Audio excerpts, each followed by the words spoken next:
Good evening. Welcome to the December 12th Village Board Work Session. This meeting is now called to order. We'll begin with the pledge.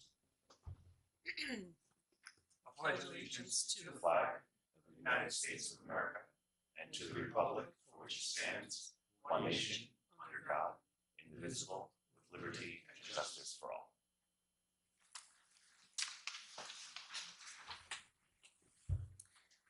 All right. Are you acting as our clerk this evening, Stuart? I will also later be our water superintendent. Oh, wow. You have many roles. hats. Trustee Codman, Present. Trustee Herrera, Present. Trustee Levin, Present. and Mayor Garrity. Present. First on our agenda tonight is a public hearing in the matter of an application for a planned waterfront special permit by Plateau Associates pursuant to Village Code Sections 270-23I and 270-54. There is a sign-in sheet for anyone who has not yet signed in who wishes to address the board with regard to this public hearing. Mayor? I'm sorry. We were sidebarring about timekeeping because we did acknowledge that this would be one 4-minute opportunity for resolutions, but a public hearing we don't keep time. Oh, okay. I was just reading what was on there. Okay. Yeah, no, we Fair were enough. skipping ahead to the village board resolutions. Although, in the interest of our very long evening ahead, anybody who goes too long will make us wish that we had been keeping time. So, Mr. Schwartz, would you like to update us since we last spoke? That would be great, and I'll give an overview of the project. So good evening, Mayor and Board of Trustees. So for the record, Brad Schwartz from Zarin and Steinmetz. We represent the applicant, Plateau Associates. I am joined this evening by Nick and Peter Salatis of Plateau. So we are here tonight for the public hearing. Thank you for scheduling it for this evening. This project, as you know, has undergone an extensive review by the Planning Board, Zoning Board, and others, including the village's own consulting engineers, Kellard Sessions. All issues have been thoroughly vetted and studied. The Planning Board has issued a positive secret finding statement. The Zoning Board granted 3 variances last night, and so now this special permit is the next and last step in the review process. Hidden Cove is an exciting project. This project will transform this currently inactive and former industrial site into an active recreational and residential use consistent with the policies and recommendations in the village's comprehensive plan, as well as your planned waterfront zoning regulations. This project will bring activity and new people down to this area of the waterfront to revitalize it again in accordance with the village's policies and goals. The project involves 137 residential units, 10% of which will be affordable, or 14 affordable units altogether, in a new multifamily building that will have an architectural style consistent with the Lower Hudson Valley's light industrial history. The project will fulfill the village's goals to be green and sustainable. At the Planning Board's request and as set forth in the Planning Board's findings, the applicant has committed to achieve LEED Gold certifiable standards in accordance with the most current LEED criteria. As just one example of the LEED and of being green and sustainable, the project will introduce what's known as the Cove Car program, akin to the Zip Car program that I'm sure many of you are familiar with. These will be electrical cars that can be shared by the project's residents that will reduce the need for the residents to have their own cars, reduce parking, as well as contribute to the transit-oriented development of this project. The project also includes open space preservation and new public recreational opportunities, again, key village planning objectives. There will be a 1.2-acre conservation easement on the east side of the site that will be preserved in perpetuity as open space. The applicant has committed to connecting that conservation easement to an existing trail within the Crowbucky Preserve to extend an existing trail and provide additional walking and hiking opportunities for the public. In fact, we just met recently with the village planner, who I see is here this evening, and the commissioner of the Parks Department to locate where that connector trail would go. And coincidentally, in 2011, the village had a trail plan commissioned by an architectural firm in New York City. There was already a location for a conceptual connector trail to an existing trail in the preserve, and that's where our proposed connector trail would be located. While we're on the topic of preservation, the project will also preserve views to and from the river. Views and visual impacts was another consideration that was studied extensively by the Planning Board during SECRA. The building will be located on the previously developed flat area of the site, No one's views to the river will be blocked, and that's all summarized and set forth in the planning board's finding statement. The project also includes a totally new reconstructed North Water Street and what's known as the North Water Street extension. It's essentially a new road at no cost to the village. It will be constructed, paid for, and maintained by the applicant. It will be a 30-foot right-of-way with new pavement, curbing, a sidewalk, drainage, and stormwater that will greatly improve the vehicular, pedestrian, and emergency access to the project and all the other adjoining properties along North Water Street. It will still be private, but it's a new road servicing, again, the project site and all the other properties down in that area. We have met with the fire department and the ambulance, and the road design, which includes raising the road out of the floodplain in certain areas, will satisfy their needs for emergency access. The project also proposes new stormwater management facilities, both to handle the water from the project as well as the roadway improvements. The site, as you know, is next to the Hudson River, and the new stormwater will be in accordance with all DEC and village code standards. Whatever little stormwater is out there today is long outdated and not up to current code standards. So there will be a benefit and a significant increase in stormwater quality and management at the site. We know that a sensitive issue has been the existing office building. We are aware of everyone's concerns. The planning board also spent a great deal of time on this topic and addressed it in its findings. The applicant is now going through the SHPO process. That's the state agency, as you know, that has expertise in these kinds of historical issues. The comments and concerns that have been expressed by the HPC to date, and I'm sure as you'll hear some tonight, will all be addressed during the SHPO process. We assume that you know that during the planning board review, the applicant submitted reports by its structural engineer opining on the current condition of the office building. Those reports concluded that the office building is structurally unstable and unsafe, and concluded that it cannot be safely moved and recommend that it come down. We know the HPC has also questioned those reports, and I'm sure you'll hear comments about that this evening. SHPO has asked for an additional study by a firm with more experience in historic restoration to analyze the feasibility of moving the building, as well as the cost that would be involved. That report is being finalized, but I could share with you that the initial cost estimates about $1.5 million to $2 million to relocate that building. So unfortunately, it appears that moving the office building is not practicable given those extensive costs, and that again is to stabilize, to move, and then to repair and restore it in a new location to make it safe and ready for public occupancy. And even if a move was attempted, there's no guarantee that it would survive the move given the poor structural condition. So as the planning board determined in its findings, if the office is not moved, the project would then include a new open air pavilion in recognition and to preserve the legacy of the pill factory. Excuse me for a moment.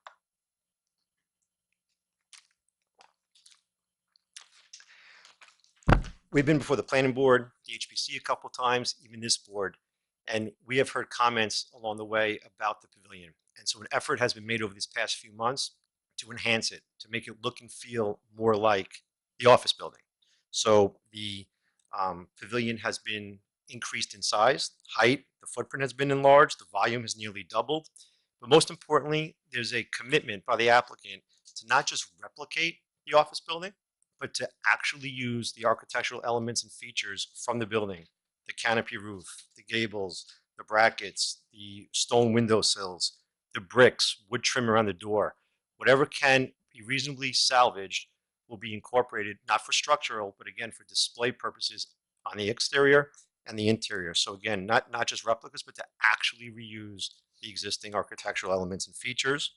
And the applicant is committed to work with the village historian, and the HPC about whatever informational and educational signage would also go into the pavilion, including the exact language that would go on that signage. So, as I mentioned at the beginning, all of these aspects of the project that I've highlighted, the lead, the connection to Krawbucky, the historic and the office building, the road improvements, the stormwater, the site layout, the building architecture, has all undergone a tremendous amount of review by the village and public over these past several years. And our firm was retained and has been involved in just this past year. I think since March, we've been to the planning board about 9 or 10 times, zoning board 4 times, HPC 2 times, and now I know tonight is this public hearing before your board.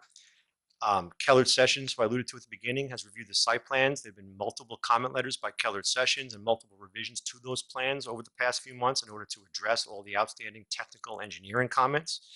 Everyone, including all staff, have been working very hard and cooperatively to try to bring this application to closure by end of the year. As I mentioned, the planning board adopted findings in October and is now considering a draft site plan resolution. I think it's important to stress that one of those conditions of the planning board site plan resolution is a condition requiring the applicant to obtain all other approvals from other agencies, including potentially the HPC to the extent applicable. But either way, as mentioned, the applicant will continue to work with the HPC as it has been doing and will continue to do so as I described before. I submit that the project satisfies the narrow special permit standards in the code governing your board's consideration of the special permit. The project promotes the objectives of the waterfront zoning, as well as provides at least one public amenity. I think I mentioned more than one, but for purposes of the density bonus that the planning board would ultimately grant, the applicant is only seeking a density bonus for the 10% affordable and the LEED, again, LEED Gold certifiable. You have your, well, not your, you have the planning board's positive referral letter that was issued recently endorsing the project and recommending the issuance of the special permit, as well as I should mention the 880 square foot area on lot 6, the village's own lot 6, that would facilitate the complete 30 feet right-of-way improvements in that one area. So there was a recommendation by the board. There's a small area, Mayor, on the village's lot 6, that in order to have the full 30 feet right-of-way in that area, we need, again, a license to go onto the village's property. But that's not relevant to the special permit we're considering and having No, a it's public ju- hearing it's on just a- tonight. it's just an- I just wanted to make sure that people realize that's Correct. something else that That's will be something that- addressed at a later date. Well, that's something else that's before the village board as part of the request before you and as part of the planning board's referral letter. That's why I mentioned it. It is in the referral letter, but it is not part of this public hearing and it's nothing that we are voting on this month. Correct? That's the special permit is not the 868 square feet. Correct. Two separate- I recall reading it in the letter, but I just want to clarify that's not what is on the public hearing for tonight. It's not up for consideration tonight. But you're here, so you're making the point. I'm I got making- it. Yeah, that's also before the board of trustees. Thank you. So the last time that I'm aware of that one of these special permit applications was before the board, as many of you may remember, for those who are on the board, was Hudson Step. That special permit was issued within a month after the planning board adopted the secret finding statement. So in terms of timing, we would ask the board to obviously move as expeditiously as possible. I know there's folks from the public here tonight that would like to comment. I would respectfully request that the board tonight close the public hearing and approve the special permit. Thank you, Mr. Schwartz. Thank you. And I will clarify. John, you're right. I was reading the wrong part of the agenda. We did note 4 minutes for the public hearing as well, which we have done in the past. And given the length of our agenda, I would ask that people attempt to keep their comments to 4 minutes because, as you can see, we have a very full agenda and a very full room, and 4 minutes is usually enough time to make your point. So, all right, but you can take 3 minutes or 2 minutes as well. Do we have a volunteer timekeeper? I can do that. Okay, Debbie is our volunteer timekeeper. Oh, that means Debbie has to be the meanie. Go ahead, Debbie. Welcome. Good evening, everyone, and especially to the members of the board and as well as to the applicant and members who are here.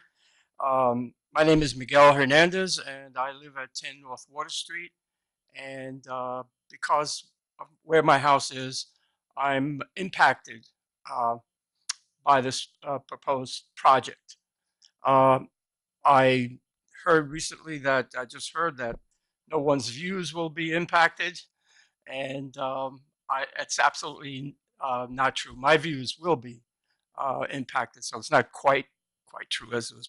But anyway, I'm here really more to speak, not so much of my personal concerns, but the village's concerns.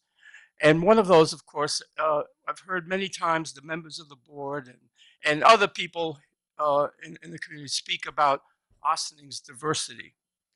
And I think that this project, if it goes through, will not have a good impact on that diversity, because diversity is not simply a matter of racial diversity, but is also of economic diversity. As you know, there are a number of businesses down there, approximately 15 different businesses are presently located there. And well over 100 people now have jobs at this particular site between all the various shops that are there. And of course, we have a large factory building there that uh, as well. So I think that a luxury apartment building in close proximity to these other industrial buildings simply does not work and does not help the diversity of the village. Sooner or later, if this project goes through, the tenants, I believe the tenants of this building will rightly complain to the village and come before you to say, well, they're making too much noise, their trucks are moving, they're at all hours, on and on and on and on. So it's not quite a good mix to have 137 apartments, luxury apartments, and I know we spoke a bit about the affordable apartments, but even though even people who live in affordable apartments also will have some difficulty dealing with the noise and the other things that happen down there almost on a 24/7 basis. I know because I've lived there now for 37 years and I've lived with what's going on. But I'm only one tenant, but you can imagine 137 people being impacted by this. It's quite a bit. Um, with regard to the Historic Preservation Commission, I'm a former member, as you know, and during all this time, this applicant had ample opportunity to come before the Historic Preservation Commission in a formal way and submit an application because tearing down, as you know, the building was demolished. It was on the historic register, national, state, and local. And the local is the strongest law, actually. It requires that the applicant come before the commission early on in the process and give us a detail of his plan and present an application. As far as I know, to date, that has not happened. So the planning board and other boards perhaps have made decisions concerning the historic aspects of this building. And frankly, these boards are not competent in the matter. Let me know when my time is up. Are not competent in the matter of historic preservation. So they're being called in at the end of the process when they really should have come before in the front end of the process. And they should have been able to sit down with the planning board and work together through this process. Because I'll finish 1 second, because this supposed pavilion simply does not mean. Now, the most important thing, I don't think 4 minutes is up. No, but anyway, no, it is. I'll finish up. I promise. I swear. I actually watched the planning board meeting as well, so I've heard most of your comments, and Yes. and Yeah. I hear you. Okay, so you have my comments. I submitted them in writing Thank you. to the planning board. But the main thing I really think is if the law is not followed in this case, okay, which is to come before the Historic Preservation Commission and get a certificate of approval, that means that from now on, any developer can totally disregard the law. And so this has to happen. Thank you. Thank you. Thank you, Mr. Do you Gennadio. can you make that beep a little louder? Yes, Dana? ma'am. Yes, ma'am. Well, I was gonna go, I'll do 30 seconds. Yeah, like- give people a warning. Yes, thank you. seconds. Thank you. Because we used to have the big shot clock where you could see it, and Right. now we'll have to give people warnings. Broke. Welcome, Dana White. Good evening, board. Haven't been here in a while. Missed you all. My name is Dana White, 24 Ellis Place, Ossining. In addition to being on the Historic Preservation Commission, I'm the Ossining Village historian.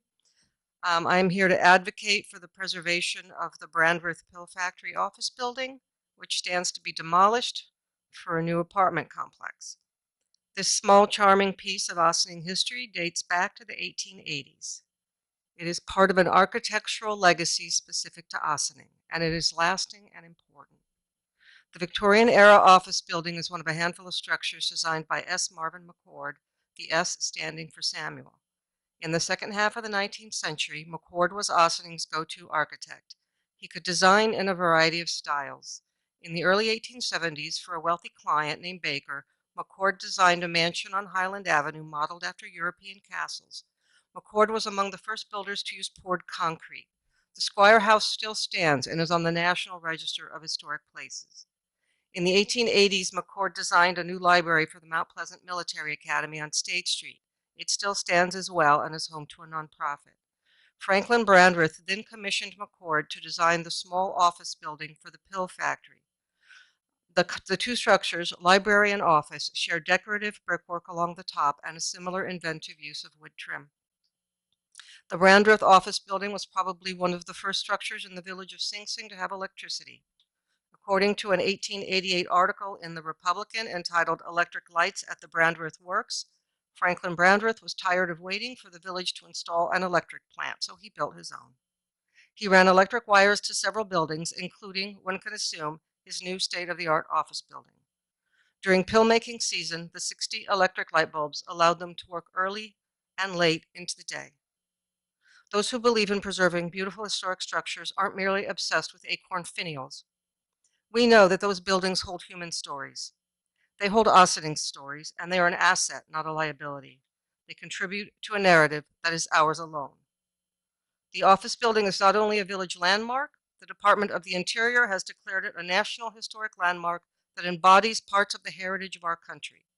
The developer's engineer believes that the building is too far gone to save, yet has offered to give it to the village or a private individual who can then attempt to move it. In a recent letter, the New York State Historic Preservation Office wrote that the office building appears to be in fair condition and could be rehabilitated, perhaps in cooperation with the municipality. We need a second engineering opinion on the building's stability, but we need a way to pay for it. It's true, Ossining must address many pressing issues that come with growth, yet not at the expense of our brick and mortar history. These irreplaceable architectural treasures are dwindling in number, and they must be saved with creativity, discussion, and teamwork. Working together, we can protect our remaining architectural treasures and the stories they have to tell. Thank you. Thank you. Aya? As always, Dana is a very tough act to follow. Kaya Gam, 55 Oldham Road and 127 Main. That's where I have my business. I followed the Hidden Cove project first as a member of the Historic Preservation Commission and since January 1st as a member of the Planning Board. And over the last year, the project has gone through many major revisions. It's no secret that I am for the preservation of the office building, and I've been butting head with the applicant many times. But I do believe that the applicant has made great efforts to meet our requests and our requirements. And I think this latest document that was here today shows that they can. And I will also say, I think it shows that they can do even more. Our main disagreement has been whether the building can be restored or moved. And for that answer to be clear, we need a second opinion. The Planning Board has struggled with this question throughout our revisions to the secret finding statement. Well, however, through the combined efforts of the village consultant, the applicant's legal team, and the Planning Board, the applicant has agreed to give the office building to the village or any other entity who wish to preserve it and move the building for $1. We have been told that the village is not interested. We have not heard anything officially, but we have been told. Already in the middle of the summer, the HPC obtained a proposal from Martos Engineering, a specialist in historic preservation, to provide a structural report, a cost estimate for construction and repairs, and to coordinate with the historic moving consultant for their opinion of what the cost would be. Now, the cost for that report, for that first assessment, totaled $15,800. That's not a lot. We just heard tonight from the applicant's lawyer that they had obtained a similar quote from another engineering firm that was vetted in historic preservation, and that they had put a cost for the total moving, restoration, construction to $2.2 million. Now, I'd like to have that number verified or reputed because we don't really know.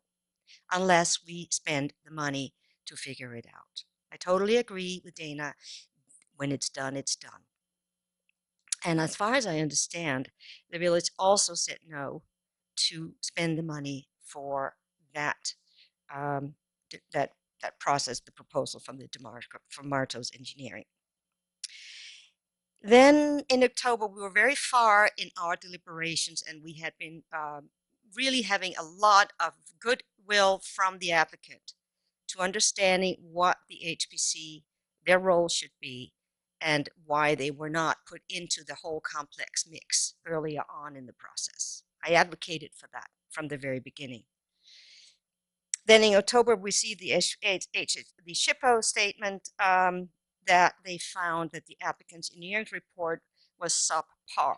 Now, the word subpar is important because it does mean that the engineering report is made by someone who's not familiar with this type of structure and how it can be preserved. And I could say the same thing that Dana had said, that they found that they could be it could be in fair condition and could be rehabilitated, perhaps in cooperation with the municipalities. The applicant must comply with the New York State Preservation Act, and they have made all efforts in that in their latest finding statement, which we will be discussing this next Tuesday, this week.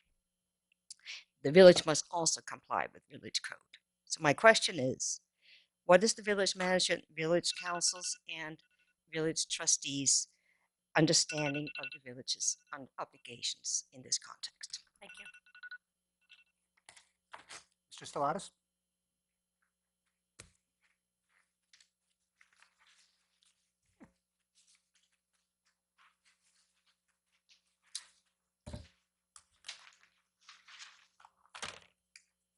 Good evening, Mayor, Board. Good evening. Members of the Board. My name is Nicholas Stellatus. I'm here on behalf of Plateau Associates, 36 North Water Street. I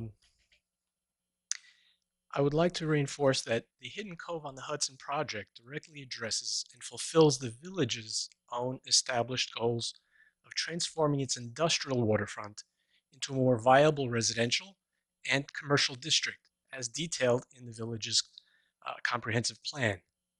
Now, Hidden Cove introduces several important features and benefits to the village, including the creation of a safe, pedestrian-friendly access to the Crawbucky Nature Preserve. Currently, visitors to Crawbucky using North Water Street must walk almost a quarter of a mile on a poorly designed asphalt roadway with no sidewalks, avoiding industrial truck traffic in the process. Now, preserving an important environmental element in the village, Hidden Cove is dedicating 1.2 acres of virgin land as a conservation easement, which represents almost 25% of the total site. And we're connecting it to the Crawbucky Nature Preserve so it can be enjoyed by all visitors. Hidden Cove is also introducing a publicly accessible pavilion that celebrates the industrial heritage of Ossining and the beauty of the village's waterfront. Further, Plateau Associates has agreed to undertake certain public infrastructure improvements, saving the village significant capital dollars in the process.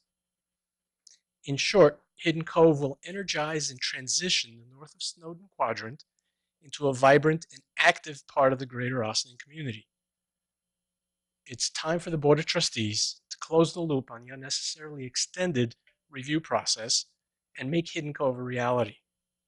The Planning Board has approved Hidden Cove's seeker application. The trustees' affirmative action on the special permit will bring the site plan application one step closer to conclusion.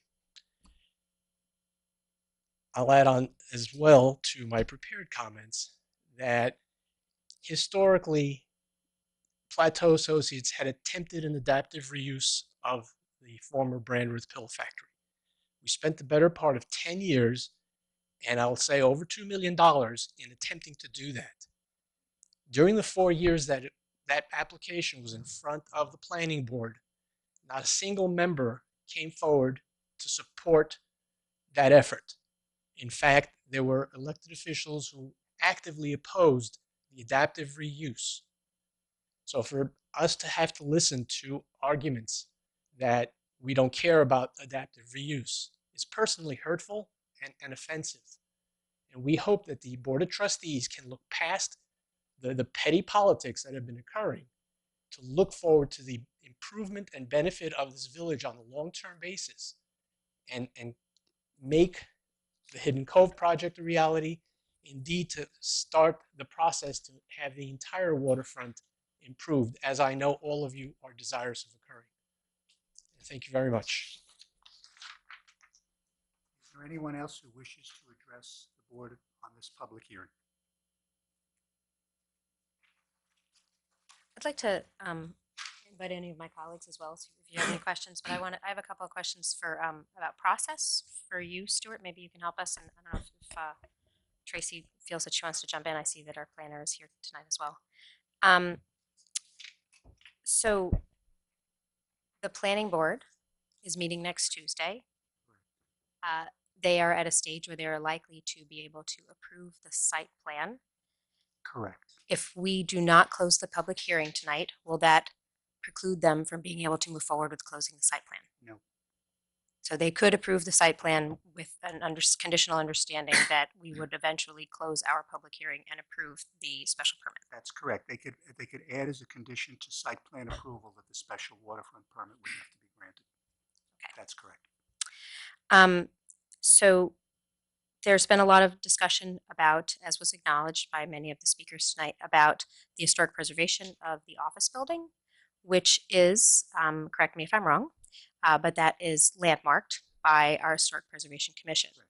So I'm a little unclear on what happened in the process, because it seems like if the building is going to be taken down, there needs to be, as I recall from when the larger building was there, there needed to be, there's quite a high threshold. There are 4 different measures that need to be met or considered before a demolition permit can be granted. Or there's a certificate of appropriateness, neither of which to my knowledge has happened. You're correct. Let me answer your second question, second part Okay. first. You're correct. There is currently, there is nothing at the present time before the HPC with regard to either a certificate of appropriateness to permit for removal of any portion of the outside or the exterior of the office building, or an application for hardship to basically take the building down. And those are provided for under our code under section 270.25 in the event that that has to be done. So that's correct. In terms of, the code does specify that for the issuance of a building permit where a certificate of appropriateness is warranted or needed, you have to get the certificate of appropriateness before the building permit can be issued. So, so is there a plan for that to happen? What the discussion, and I think Kai again gave a good description of it, and is that and I have here, this is the draft of the resolution to go before the planning board on Tuesday night. And one of the provisions is that the applicant shall obtain all necessary permits and approvals that might be required from other regulatory agencies. This shall include, without limitation, approval from the Village Historic Preservation Commission to the extent applicable. So that will go into the resolution for site plan approval to be considered by the planning board Tuesday night. I don't want to prejudge how the planning board is going to come down, but I should say that at the November meeting, there was extensive vetting of a draft of this resolution. And these are some of the changes that are included within there, because the language was different in the earlier drafts. So could you just clarify for me? It doesn't say in that, it just says to the extent required or appropriate. If our code says that something has to happen, is it happening? Could you clarify for us what it is that our code tells us needs to happen? Well, let me read this to you. This is actually a little note that I did a while ago, but I think it's interestingly applicable. Section 270-25 has a number of subsections which are applicable to this particular case. 270-25C4 provides that upon designation as a historical and architectural design district or historic landmark, no building permit shall be issued except pursuant to subsections E and F of this section. 270-25E, which is called regulated conduct for alteration, demolition, or new construction affecting landmarks or historic districts. That subsection notes that no changes in any feature, including but not limited to construction, reconstruction, alteration, or removal and demolition, shall be made, nor shall a building permit be issued for such proposed work until a certificate of appropriateness has been issued by Historic Preservation Commission, except as hereinafter provided in subsection K1, and I'll get to that in one section. Section 270-25F provides that notwithstanding any inconsistent ordinance, local law, code, rule, regulation concerning the issuing of building permits, no change in any exterior design or in a district landmark or building covered by a facade easement agreement shall be commenced without a certificate of appropriateness, nor shall any building permit for such change be issued without such a certificate of appropriateness having first been issued. The certificate of appropriateness required by this section shall be in addition to and not in lieu of any building permit that may be required. Section 270-25H is the hardship section, and that notes that an applicant may seek relief from the Commission for the denial of a certificate of appropriateness for proposed demolition if substantial hardship can be proven in accordance with the provisions of this section. And proof of hardship under the subsection requires that the applicant for the certificate of appropriateness be denied. And then the applicant must establish that the property is incapable of earning a reasonable return, and there are other factors that are included.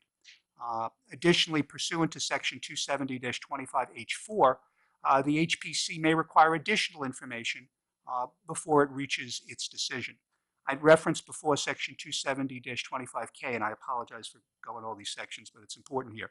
That section provides that nothing in this section shall be construed to prevent the construction, reconstruction, alteration, or demolition or issuance of a building permit of any architectural feature which the building inspector shall determine is required by public safety because of dangerous or unsafe conditions. I should point out that to date, there has not been such a determination by the building inspector. So section K, that subsection is not applicable at this particular time. There has been some issue previously with regard to an earlier demolition permit that was issued back in 2008.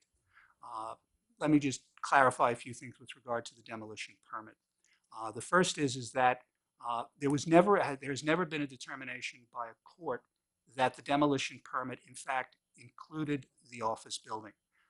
There was an application to Judge Koba for such a determination, but the matter was resolved without the court reaching that determination. So I just want to point that out.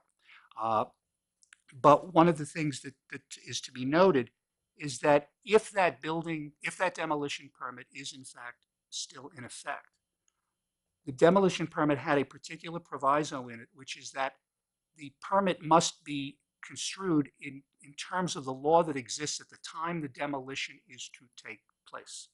So that would be if the demolition of the building is to take place now, we have to look at the current HPC code, which is what I just went over with the board in terms of what would be required and what would not be required at that time. But currently, as has been pointed out, there's no pending application before the HPC. But 270-25 does lay out the process if someone wants to make changes to the exterior of a landmark building, a locally landmark building, particularly including demolition of such a building, which would be, one of the arguments here. Why is there no pending plan for them to go before the HPC? Isn't it required? Is that what you just told us? This has been an ongoing. I'm asking my attorney, not you right now. It's been an ongoing issue that there have been discussions on that as to exactly should it be before the HPC. I know that the HPC chair on the few occasions when the applicant did appear recently indicated that, they would accept it as sort of an informal presentation, but there's no formal application before them. No such application has been presented to the HPC. I should point out to the board that when the Brandreth Pill Factory Complex was locally landmark back in 2013, at that time, the applicant's prior counsel advised the Board of Trustees that they were prepared to seek a certificate of appropriateness if they had to take, at that time, the entire, the pill factory building down. We weren't talking about the office building then. I don't have an answer specifically as to why it's not, has not been currently done, except I believe, and I don't want to speak for Mr. Schwartz, but I believe that the applicant's position is effectively, they don't believe that they have to go back to the HPC. Well, and wouldn't it be up to us to determine that? Well, it would, well, I think given what's going to be in this, in the language that's in the proposed resolution, I think and given what the code says, that's, I don't know if, when you say should this board decide, I think it's. I just mean the village. It doesn't have to be me. Overall, I think Five of I us. could certainly see the village making the argument and supporting the argument that pursuant to 27025, there's a procedure for basically doing this. And however they wish to do that. And again, that has not been done to date. Who is it up to make that decision? Isn't it just interpreting what our village code is? Well, it is interpreting the village code, and I should point out that this is listed as a condition prior to the issuance of a building permit. So what would ultimately happen is they could say to, the building inspector, I'm finished, I'm ready to go. And the building inspector will say, well, let me see if you've met all the conditions of your site plan approval. And one of those would be, did you go before all boards and commissions that are required? And ultimately it would be a legal opinion coming from, hello. I was waiting for you to say, because you are the one who interprets our code. So. No, I'm not. And then I would, and then the position would be that they would have to go back to HPC. I can see some of my colleagues have other questions. Thank you. So just to make sure that I am understood you correctly, so the informal conversations that have been held or had at HPC meetings, some that I've been to, those were just conversations. There was no, Trustee Ray, there was never an application formally provided, be it with plans or documentation, either for the certificate of appropriateness or potentially for a hardship application. So nothing's ever been docketed by the planning department or anything like that. So even though the HPC has expressed their position on what they want to do with or believe should be done with the property, and have also asked for a second opinion and the challenge of funding that and all that goes with that, none of that advisement from the HPC technically is real advisement yet because an application has not been submitted yet. So would the developer have to formally just submit a letter next month to HPC and then do it again, and then had the HPC express on record and now officially how they feel about? Well, I think the important thing here is there's a process for the certificate of appropriateness, and particularly if you're looking at certificate of appropriateness and then to go the hardship route. And I should point out that if the certificate of appropriateness is denied, and let's say the hardship is denied, the applicant then would have an appeal directly to the Zoning Board of Appeals. So they have to apply to two separate applications that have not been applied to yet. Because, well, what it would work is, well, they would have to go for the certificate of appropriateness. That could be granted, and then they would be permitted to proceed with what they have to do. Okay. It could also be denied. If denied, they can then seek a hardship application from the HPC. That can, again, as I said, if denied, they can go then to the Zoning Board of Appeals, which acts as the sort of village appeal on that. If they lost there, they could then go into state Supreme Court if they had to. Thank you. And none of that process has to be done before the board chooses to make a decision as far as a special waterfront use permit? I'm asking that. I don't know. No. What's interesting is the way the code is written, a building permit can't be issued without a certificate of appropriateness. But in terms of planning board approval, the one thing that's very clear in the code is that where variances are being sought, you must get your variances before you get site plan approval. That's clear. As to special waterfront permit, which is the application that's before this board, if the planning board could, based on the language of the code, the planning board could grant site plan approval and as set as one of the conditions that this board grant the permit. They couldn't do that for an outstanding variance. The variance would have to. In terms of HPC, no similar language appears in the code, except that a building permit cannot be issued without a certificate of appropriateness where a certificate of appropriateness is required. That's clear under 27025.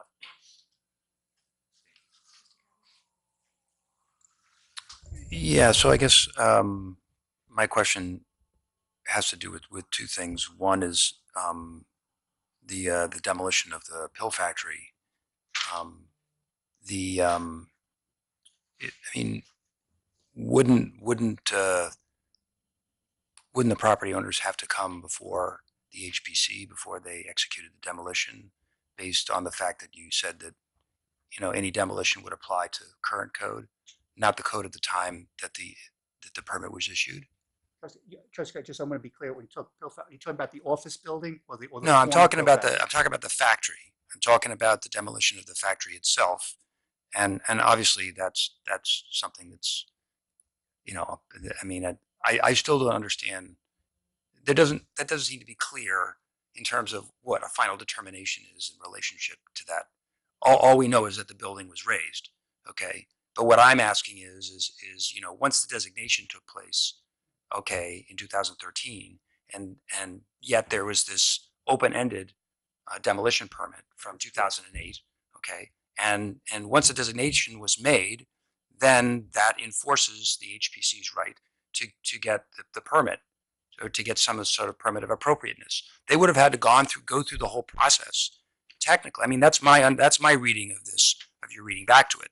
So what's happened here is we already have a violation in my mind, okay, of current law, because the demolition took place without HPC review for a hardship or for anything. Let me, Trustee Common, let me just piggyback on that. I'd mentioned before that there was an application to the court made by the applicant for a determination as to whether the demolition permit from 2008 extended to the office building. Whether it included not just the pill factory but everything that was there. That decision was never rendered by the court because other matters intervened to essentially moot out the case. But one thing that's of interest is that in her decision, one of the things that Judge Kober wrote was that she noted specifically that the addendum to the demolition permit specifically states that the demolition permit of the building and associated activities must comply with all applicable laws of the village that are in effect at the time of the demolition.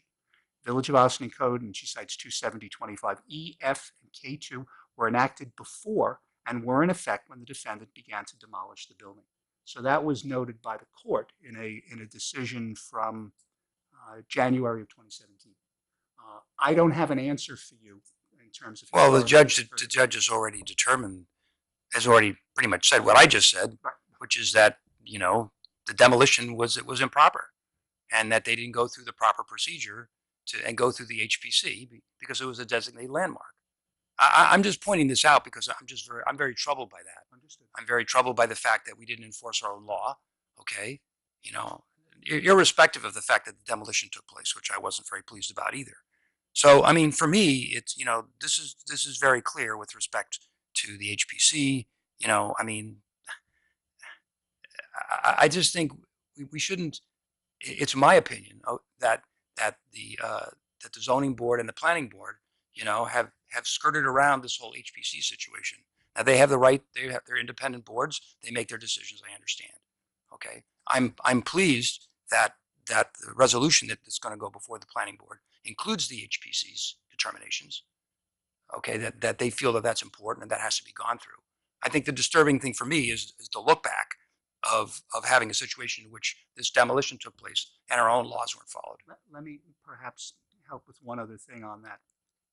At the time the earlier actions occurred in the main pill factory complex, the village had on its books a section 162-38, which is no longer in effect.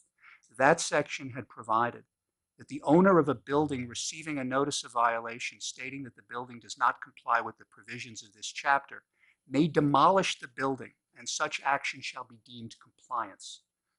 One of the applicant's defenses back then was we had received violations from the building department. So to cure the violation, we can demolish the building.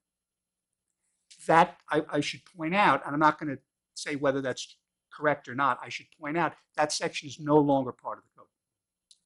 So I thank you. Does anybody else have any questions or comments about this item? Because we've definitely broadened the topic of conversation beyond the focus of the public hearing tonight. Well, I would move that we keep the public hearing open. So if we do keep the public hearing open tonight, we would keep it open for next week when we would be in our more typical venue for public hearings. If we close the public hearing next week, could we then move immediately into approving the special waterfront permit? You could, by code, you have 62 days from the close of the public hearing. In which we would need to Make vote your on it. decision. Okay. That's by code. So if you wish to Trustee Levin, keep it you seem open. to be leaning forward. Let me just see. I think Trustee Levin wanted to comment on something. Yeah, I mean, I'm in agreement to keep it open into next week's session. Sorry. I'm in agreement to, oh, my voice is really low, sorry about that. I'm in agreement to keep the public hearing open until we go into session next week as well. Okay, so we can probably move forward if we just say, do we have a motion to keep the public hearing open to until? Is there a motion to keep the public hearing open till the 19th? Second. All in favor? Aye. Hearing will remain open till the 19th. Thank you. One request, Mayor and Board of Trustees, I certainly understand the sentiment to keep the public hearing open. I would ask, would you authorize staff to have a resolution prepared and ready for your consideration? I believe at I just at the next asked meeting? the Corporation Council that 2 minutes ago. If that was an option. And I'm sorry, then maybe I missed the response. He said, yes, we could do that. Terrific. Thank you. Thank you. All right. So, We have one more matter Oh. on our regular special agenda. oh folks. yes. And that is approval of minutes from the September 5, 2018 regular meeting. Let me just preface this. The reason that's the meeting where the ETPA resolution was approved. The minutes are voluminous. What you've been provided is the actual minutes where folks spoke, but in terms of actually putting it together, they total approximately 850 pages. Because there were, so what you've been given are the actual transcription of what occurred at that meeting. And so that's why, it took this long to get it to you. I understand why it took so long to get to us. Is there a reason why this is time sensitive and needs to be passed tonight? There is. The submission of papers in the court case is on the 19th of December, next Wednesday. And part Before of we that meet again. requires a record of all of the prior meetings. So I'd like to be able to say to the court, all the minutes are in. So that's the reason why. I apologize, but and I want to just give kudos to the clerk's office because it was a big process to scan and get everything in. But that's why that's before this board right now. And what happens if it isn't?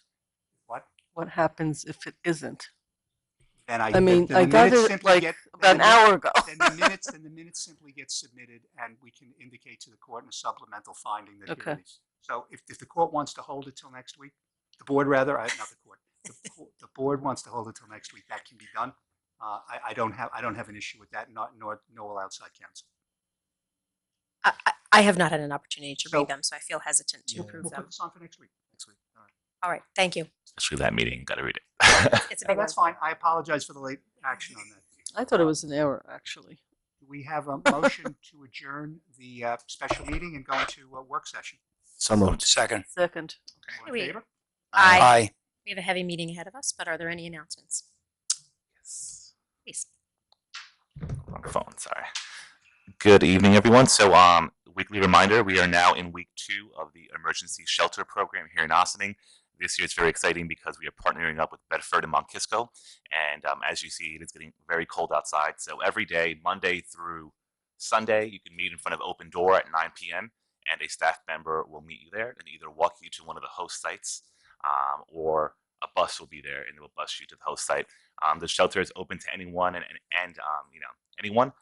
It is not open to children. If you know any children or teens who are in need of shelter, please call the Department of Social Services or call the village.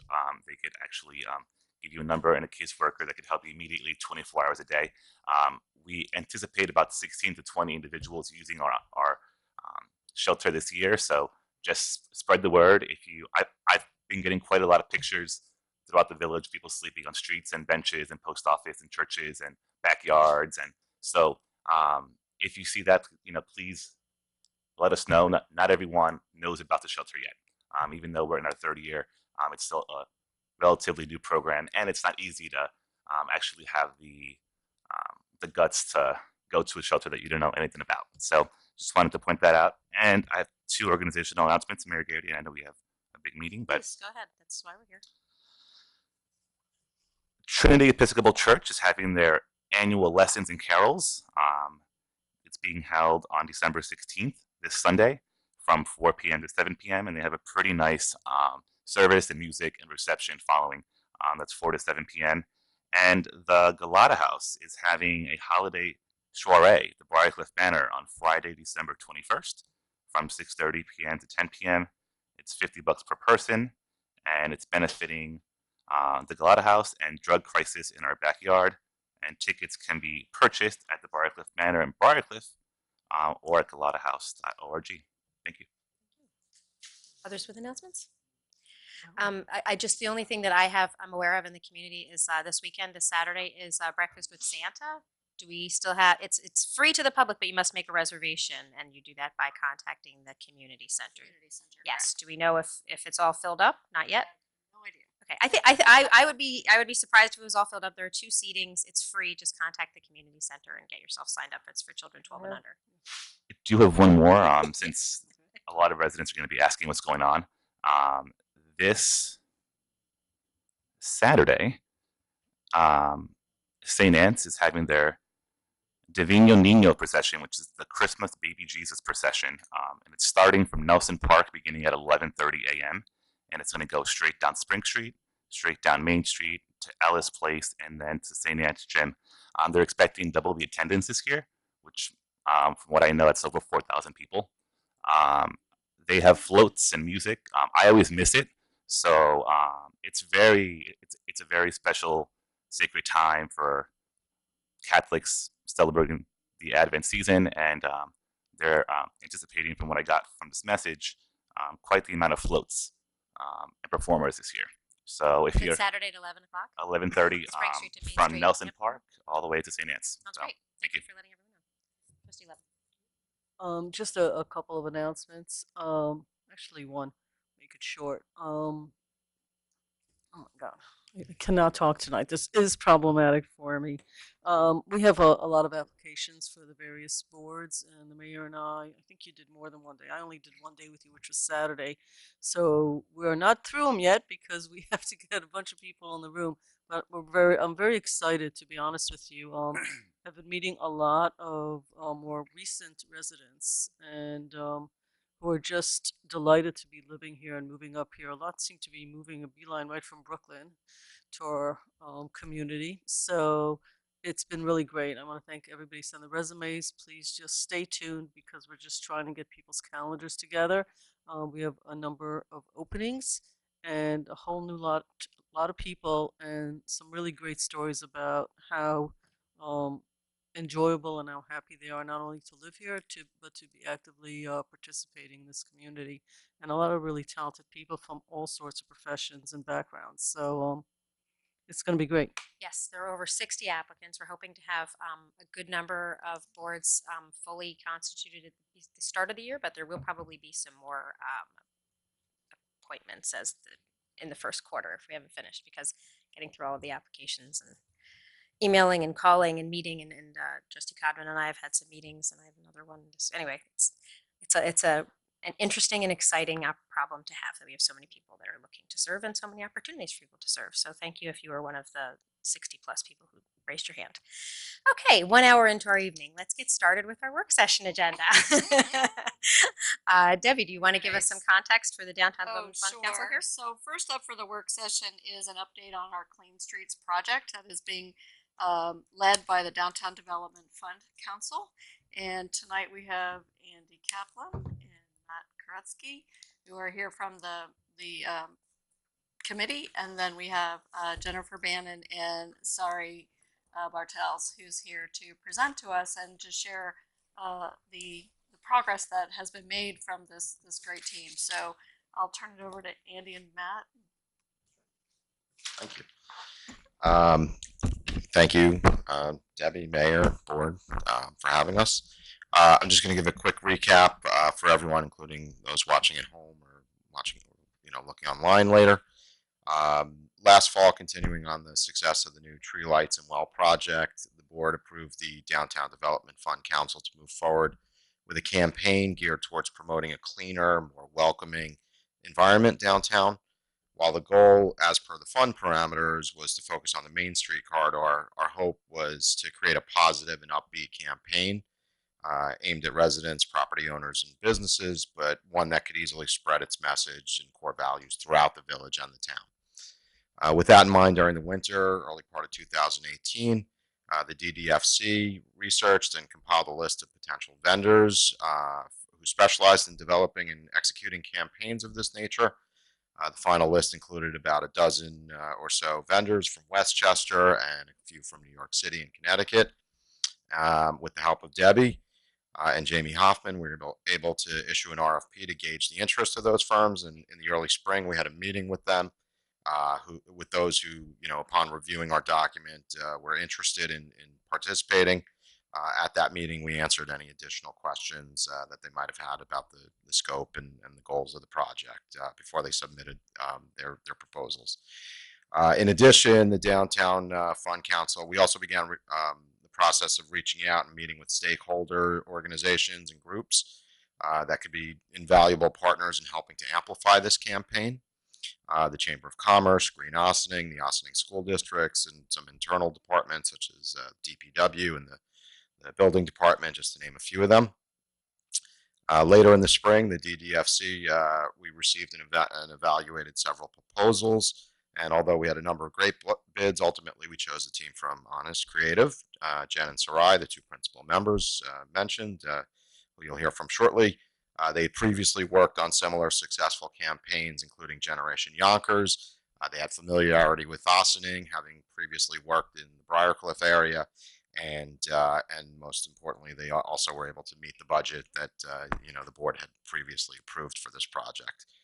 Those are just a couple of the reasons that we felt good about selecting their firm. Over the summer and the early fall, they began to further develop and present concepts and campaign taglines to the council. And once we felt comfortable, we regrouped with those previously mentioned stakeholders. Just to get general buy-in from them, and to date so far, everybody seems to be moving in the same direction, which is obviously the goal. Since then, we've been continuing to work with them on developing campaign elements further and cultivating those partnerships that as we said, will play a big role in helping to amplify the message as we roll out the campaign early next year. One final note before handing it over to Jen and Sarai. I just want to say a quick thank you to Rika as the board liaison, and Debbie and Jamie, who've been invaluable, every step of the way, with process, questions, and just really helping to coordinate, particularly within the village departments and administration. So unless Matt has anything to add, okay, we'll just hand it over to Jen and Sarai. Need us to move, right? Using the screen?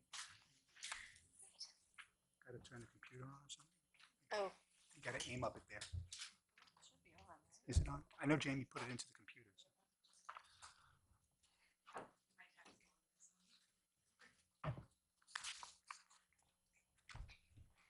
Hearing sound.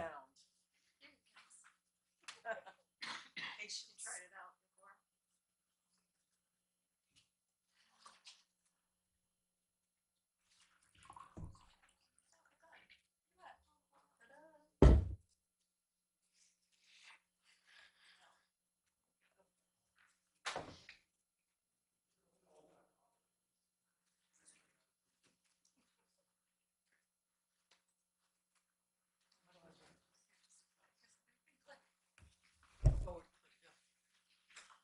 Okay.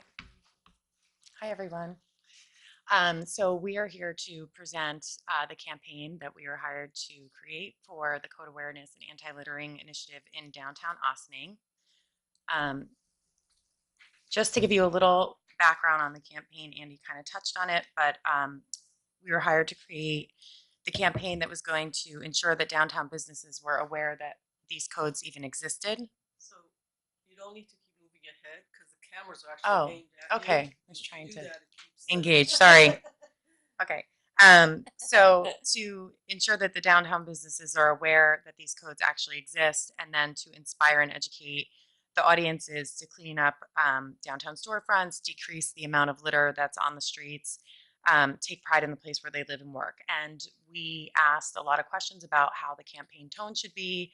We were told it should be exciting and spirited, imaginative, honest, informative, but still unexpected and fun.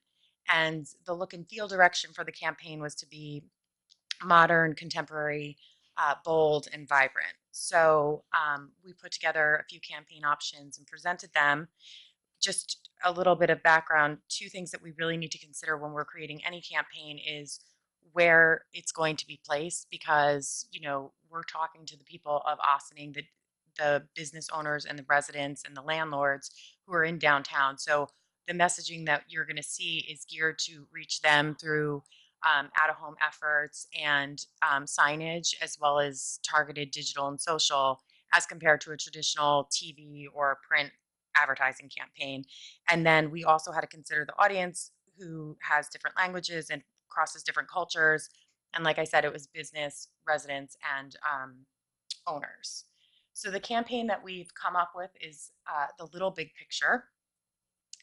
And the core message for this campaign is that tiny actions can lead to a big impact. And the core visual that we're using throughout this campaign are these tiny individuals who are doing their part, even though it may look small, picking up cigarette butts, unsticking lollipops, moving a banana peel, etc.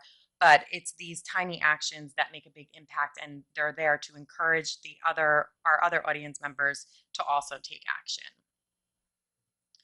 So our priority campaign topics were these things that are listed here for you: cleaning up storefronts, making sure that signs and awnings are up to code, where the tenant trash should go at what time, litter and gum on sidewalks. So it was really our job to take these priority campaign topics and then make them visually come to life. So these are the 5 core layouts that we've come up with. You can see how they touch on each of the campaign topics: spotless streets sweep in happy customers, help make our streets a little less sticky, tidy storefronts build big businesses, pick up little litter, pack up trash, keep Ossining beautiful, show Ossining a little love, keep our streets neat. The play off of big and small, tiny and big, and then again using these visuals, which are unexpected and creative, to capture the attention of our audiences, but also helps us tell the story across all different language and cultural barriers. We will translate each of these into Spanish and Portuguese, as we've done here. And then we'll start talking a little bit about where these are going to be placed. Like I mentioned, we will be using a lot of the out-of-home space in downtown, so lamppost banners, garbage wraps, using the Market Square space for signage, making sure the people downtown are seeing the creative so they know that there's a campaign going on and they want to see what's happening so that they can get involved. We also wanted to think a lot about the business and community activations. For the businesses in particular, we're going to be creating a collateral piece that will break down the codes in really simple and digestible ways. This piece will be handed out to business owners, and it will also be available online to be downloaded. We may even use it as a direct mail piece just to kind of drive people to the website so that they'll learn more and they can read more about the codes. We talked about creating a little Biggie Award, which would congratulate the businesses downtown that are up to code, give them an added bonus by being promoted through the campaign website and social media. And it also just creates content that is constantly being refreshed and used to keep the campaign relative over a number of months. We're going to talk to the community and partner with the community. We've talked about having a challenge where we ask public schools, Green Ossining or other committees or groups, the Chamber of Commerce, to pledge that they're going to do a certain amount of little things in a given amount of time. So we can track those things. We can use that content on social media and digitally and through our PR efforts to kind of keep the story going and create awareness. And then we have the idea of the little big stories, which will be stories about businesses and residents that, you know, what they're doing, their little bit, how that makes a difference, why they're doing it for the downtown, what it means to them, what it means for them to live in a clean area and take pride in where they work. And basically celebrating the community's accomplishments through storytelling, which is another way to kind of just extend the campaign and keep it super local and keep the content fresh. And then all these stories will be told on social media using hashtags to help us, you know, track the effectiveness of our storytelling. So we are presenting to you today, and then our next steps are creating the campaign collateral material, creating and printing the out-of-home signage and installing it in the downtown, solidifying our partnerships with different organizations throughout Ossining to kind of expand the campaign. We'll do a campaign launch and press event. We will distribute the business collateral, and we'll do our social media and digital media rollout. And that's it.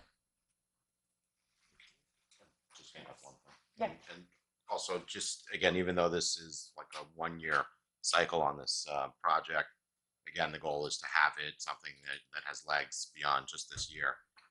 You know, one of the reasons that we're trying to engage with all those groups, particularly the schools, is so that we can continue to develop stuff year after year that, you know, sort of fits into the whole campaign. So.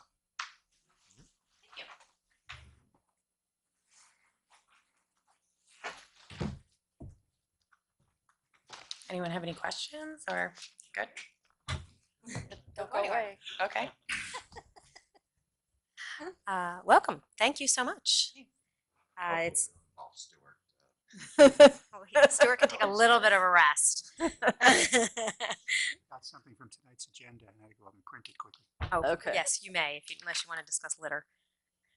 So why don't I invite Oh no, I'll Trustee go Warren. last or next to last. I just You want don't to want to provide us with any context on this, or give us some more background? No, I actually want to hear what people have to say. I think they did a great job at the present. I mean, they work so much. All of these people, you know, the emails go on a daily basis sometimes. So I'd rather hear what other people have to say, and then I'll see what's missing. Trustee Codman, do you have anything Sure. to add or ask? Nicely done. Yeah. You know, you obviously know what you're doing. There's a lot of really great mediums and ways that you're going to roll this thing out. And, you know, obviously adoption is critical, you know, getting the buy-in from folks. But I think, you know, between the language access and the different tools that you have, you know, and I like the little thing, just the way you've put it together, like the little things make a big difference. I think I think it's a very powerful message. And, you know, you don't have to really do a lot, but if everybody does a little, you know, it's bigger than the sum of the parts. And so that's, I really like the campaign. I'm excited to see it move forward and certainly like to be a part of it in any way I can. So thank you. The only thing I have to say is I like the idea of sharing the stories, right? And also really anyone who's doing anything innovative, right? Like, you know, getting businesses to compete with doing something different, whether it be, you know, the cleanest window or one of your images showed like a plastic straw and then there was a coffee with the metal straw, right? So like something like that, that's pretty cool because it gives people another opportunity to, you know, really win something and push their business, and it's free marketing. So those are the two things that really jumped out to me that I said I think will actually get people to really buy in. Trustee Herrera, did you have any questions or comments for our guests? I did. Thank you. So I was actually pulling up some information. First and foremost, I just want to thank you. I think that you guys are really covering in a contemporary yet simplified way to really make sure everyone not only buys in, but really embraces the importance of keeping a community clean and decent and good looking. So thank you for that. And also to, you know, the entire council. I live in the downtown. I unfortunately, I'm also making sure that I change my lifestyle to produce less waste from my apartment.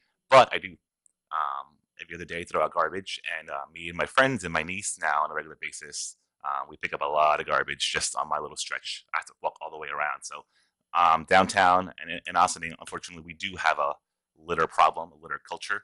I do feel pretty hopeful and confident that this is going to be an organized effort to just kind of change that mentality. Um, and I'm kind of excited. So my only question kind of was the language determination for the top three. So like I'm looking at the last census, and it was Asian would be number 3. So like, but then there's different languages. So I kind of just wanted to know like how that determination was made for the third language, because usually it's the top 2, top 3, top 4 when it comes to language access. And my other question, which is more of a statement, a challenge that I just want us to be aware of, is that a lot of the challenges that we have on Main Street are because of just how we operate currently as a village. So when it comes to where we have our own garbage, receptacles placed, where we don't, where we enforce, where we do, where we don't, right? So I just at some point before signage goes up, I think we have to go into, are we going to be putting trash receptacles in places that there should be, or are we going to be removing those? Because especially if you're going to, go into strategically having signs and placement. I would kind of want to see a plan before that kind of gets done, just to kind of really get, certain signage may be better in certain areas, right? Especially with what it says. What's the traffic there? What are the businesses there? Is it a lot of kids? Is it a lot of parents? Is it a lot of Spanish speakers? Is it a lot of, but besides that, I'm excited. I thank you. I think it's great that we're entering a new year with this type of campaign. So thank you. Did you have something to add? Yeah, I kind of wanted to understand your role with Generation Yonkers, because that was mentioned as far as some of the work you've done. Have you done a anti-littering campaign before, or was your work in Yonkers a little different than what We actually did work on an anti-littering campaign for Yonkers, which was separate from the Generation Yonkers campaign, which we also worked on. And we've done a lot of economic development work and a lot of tourism work, and it really all is just kind of like a big circle, right? You clean up the downtown, and then more businesses want to come in, and then you attract more tourists, and it's just all really like works together. So we kind of have a greater understanding of that. And one of the things that we did learn when working with in Yonkers, and the council actually gave this direction anyway, which is what we agreed with, was it's better to have like a positive tone, so not the don't litter or, the negative aspects of the how some anti-littering campaigns can be, but just to kind of take a positive spin on it so people feel more encouraged to get involved, even if it is that they're just doing a little bit. They're more apt to do so if it's more of a positive spin. And then just to answer your question about the language, we can translate this anyway if that's requested. But we did try to come up with campaign ideas that were visually impactful. So the visuals help to tell the story, even though the copy is there and translated in any, yeah. Thanks. So my follow-up question to that is, like, where in Yonkers was the anti-littering campaign? Was that generally downtown? It Was that in the business improvement district? It was in the downtown. It was mainly bus shelters, garbage. Could you join her at the mic for everybody at home, not just for us in the room? Sure. It was 250 garbage cans throughout the city, and 25 bus shelters in the primary downtown business district, daylighting, waterfront. So when you did this anti-littering campaign, because this is really going to come to you, Debbie. Yes, we're encouraging people to definitely throw out their garbage. Of course, we want people to do their fair share. But was that in addition with saying the city hiring people to actually clean up the downtown itself? Like, was this, or was this just focused on primary people doing Our their job part? there was specific to just talking about littering. There wasn't like a code awareness. There wasn't a business specific audience. It was really to the general public about littering. So that's kind of what that focus is. So this is just like slightly different than that. Okay. So- Just sorry, quick comment to that. I think the campaign in general is geared a little bit more towards a culture change. But in all of our discussions and development, we've been talking with Debbie, and we, met with, like I said, the DPW, and so there's the back end, the village related portion of it, which again, how that manifests itself remains to be seen. But trying to figure out the logistics and operations and the village portion of this has definitely been part of the conversation. So it's great that everybody picked up the fun part. I think I've been doing marketing for a long time, and we've discussed this. The challenge is to make something like this fun, exciting. I mean, it's not by nature an exciting topic. It's so I think they did a great job in using. I think the stakeholder meeting was very educational as to Portuguese was not originally, I think, even mentioned in any of the conversations. It came up later, not from them and not from empirical studies actually, but from stakeholders, and that's something that I think they added. And that's, I think the challenge is the consumer parts of making it fun for marketers. That's sort of what they do, but the nuts and bolts is about code enforcement and creating material that aren't really boring and Absolutely. mundane about this topic to people who own stores, and to keep it in that theme of fun and exciting. But I don't know if they went so quickly through it, but honestly I think it helps, and Debbie has been intimately involved, because I think we've talked for a couple of years about the code enforcement part. And do you go punitive, or do you say, like, we're now telling you, so there's no excuse, but you got to remove some of the stuff on the windows, and you're part of this community, and you're responsible for this, and you may have told us you didn't know, but now you'll know, so you won't do it. I mean, it's not an easy message, right? And so you've got two ends to this. You've got the businesses that have to do stuff. You've got the people who we want to be involved, the students in the school, and all the folks that you're going to reach out to, and sort of corralling everybody in. And the third party in this is the village itself through village management. And also, so I think it's sort of cool that you all got this. Hey, it's like a nice, clean, I get it. I mean, I didn't get that on the first one. You saw the pieces that they put out there. We saw different renditions, and this is a product of a lot of work. So I'm happy to see that you actually really got the detail that they were going for, as well as the big picture. Absolutely. And not just you. I mean, John, I'm just saying that you actually pointed some of the things. So I think that's really a really sort of kudos to you for figuring. But I think the code books that you showed up there, I think are going to be really helpful to our staff and to the store owners. And it's equitable in that it will go to everybody. So it's not like this person knew, but this person didn't. I think that's going to be helpful to the staff as well. So that's it. I didn't want to start with that because I didn't know what people were going to see, but I think like I'm sort of optimistic here. Yes. Timeline? So we're planning the launch in mid-January. We have some technical things that we have to work out with when the signage can start coming up in downtown, but we're ready to move as soon as January comes. Debbie, can you remind us what was the dollar amount that was approved for this project? The whole entire project was $75,000. Okay. Their contract was a small piece of that, and then part of the additional cost was for the materials and the printing, the flyers, the banners. So there was a budgeted amount for that.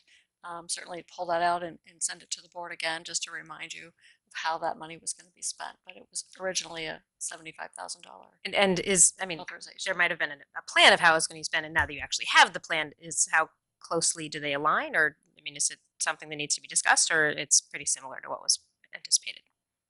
I really think it was pretty close to what was discussed. You're on budget, right? Yeah. Yeah. Absolutely. And then that's going to be a focused campaign for 2019.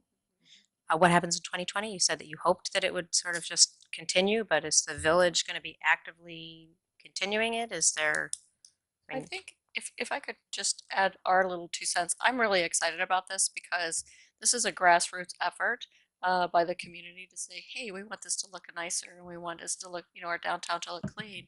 And I think that throughout this entire process, we have consulted with the street department and the recreation department and all the different departments, especially the code enforcement and the building department, on how we can facilitate what has to happen and be a partner with people rather than that enforcement arm. And so I like the change that this is bringing about. And I think that when we talked about starting in the downtown and having this committee launch this campaign, that in the following years, then we can go to Croton and we can go down Highland Avenue and we can go in other areas. And I think that was the thought, is this will be the model and then we'll just expand it from there. And I think that the crews also have met. Our sanitation foreman's been involved in some of the meetings because we realize that the village has to step up what we do. And so this is a perfect opportunity. The culture in the building department is changing. We have new people. Our 2 new code enforcement officers started on Monday, and all of them are very much wrapping their hands around the fact that we want to make a concerted effort starting in the downtown and then migrating out throughout our community to make code enforcement to bring our buildings up and to a safe and reliable thing, but also to let everyone know what the rules are and then enforce those rules. So we're putting a proactive program together as well that we're going to be launching for that proactive activity. And I think we have a good team in place now to launch that. so the outreach to businesses, is it limited to downtown for now, or are we doing outreach to businesses throughout the whole village? So the initial, Andy, Matt, it was to start downtown. Right? Yeah, again, because the fund is focused on downtown, a lot of the the out of home print material and all that stuff will be focused on downtown. But in working with the Chamber of Commerce and, like I said, some of the other organizations, like the goal is to have some of the specific material disseminated downtown, but they're getting that message out to other businesses. And again, the reality is if we print something, you're not going to print 100 pieces. It'll probably be whatever, 1,000 or maybe even 10,000 because the cost is more effective. So although if something gets handed out to whatever 100 businesses downtown, we may have 5,000 more pieces of collateral that can go to those other businesses throughout. Well, that's what I was asking, because the 75,000 is focused on the downtown. But if all of this effort is being mobilized, perhaps the village wants to look into what would be the expense and what would be the additional resources needed if we wanted to provide that kind of code enforcement information to the rest of the village. Right. Well, again, and maybe it wouldn't be paid out of that budget. Maybe we would just supplement it because we've already Right. mobilized one time. It's just a longer mailing list. Right, and to that point, a lot of the material or messages that we're creating, again, they're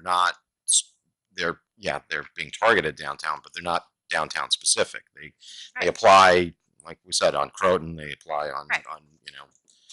up 9 and wherever else. So. That's what's nice. It's also a good opportunity for when DPW does their mailer. So we already have items that we pay for already annually. It's just a redesign of our schedule and maybe just having a graphic there from the campaign, or just thinking of different creative ways that we could at the community center. Can we have a framed poster or something? I don't know. Just it could always.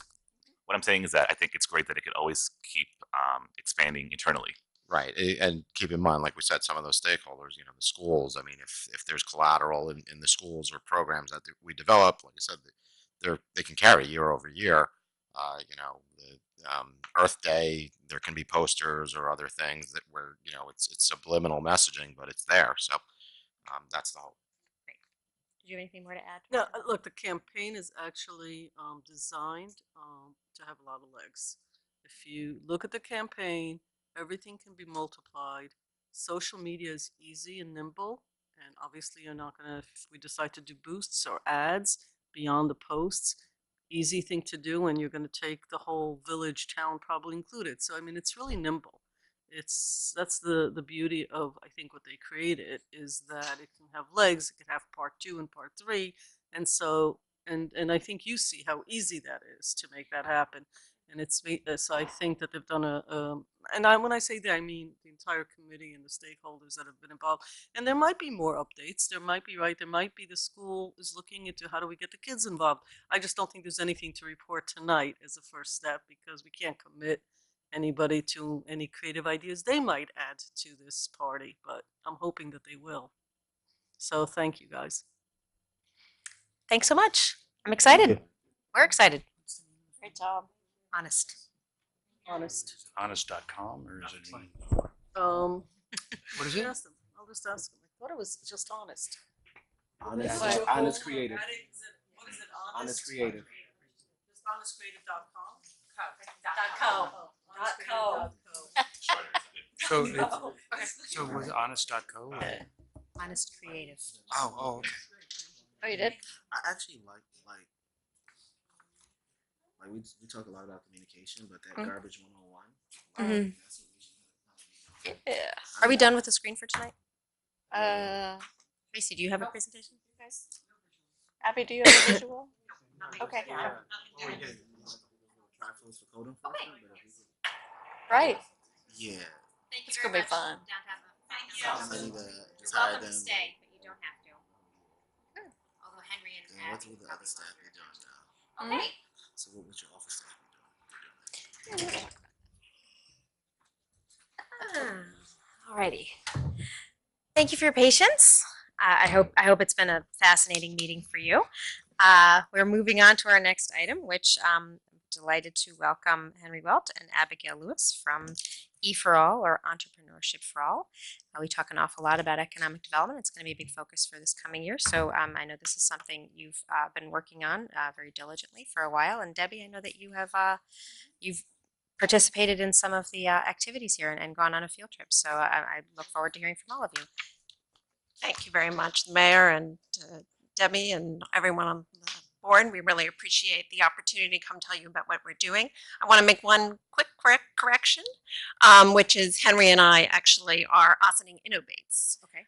So we started Ossining Innovates about 2 years ago with really 3 firm beliefs. One was that community challenges are best solved by community members, that challenges to one person are a business opportunity to somebody else, and that entrepreneurial skills are life skills.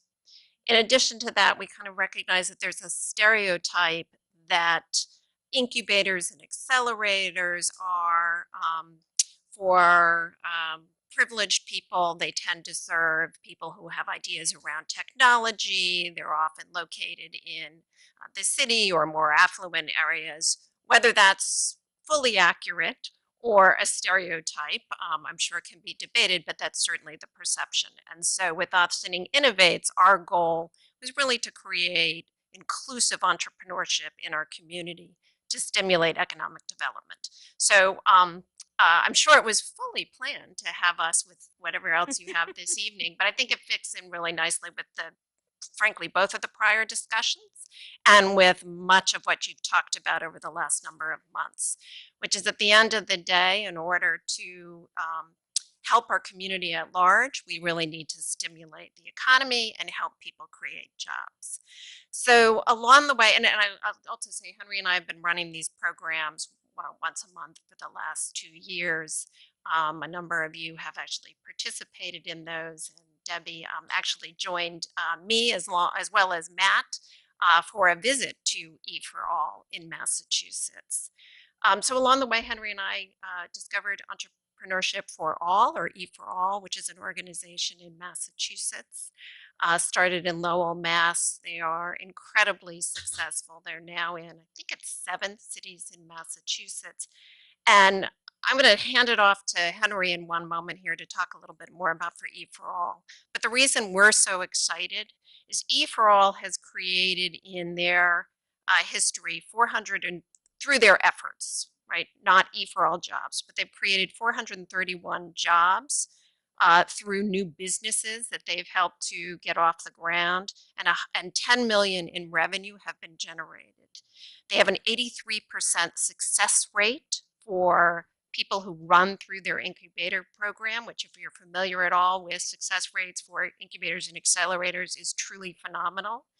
73% of those businesses which they've helped to get off the ground are women owned.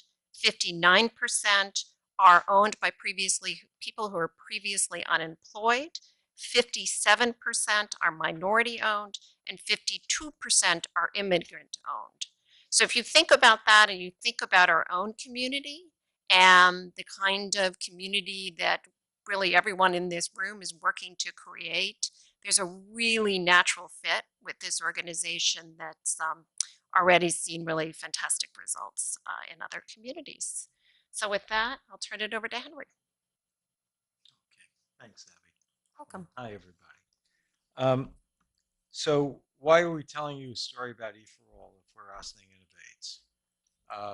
Let me bring you kind of into a process that we're engaged in.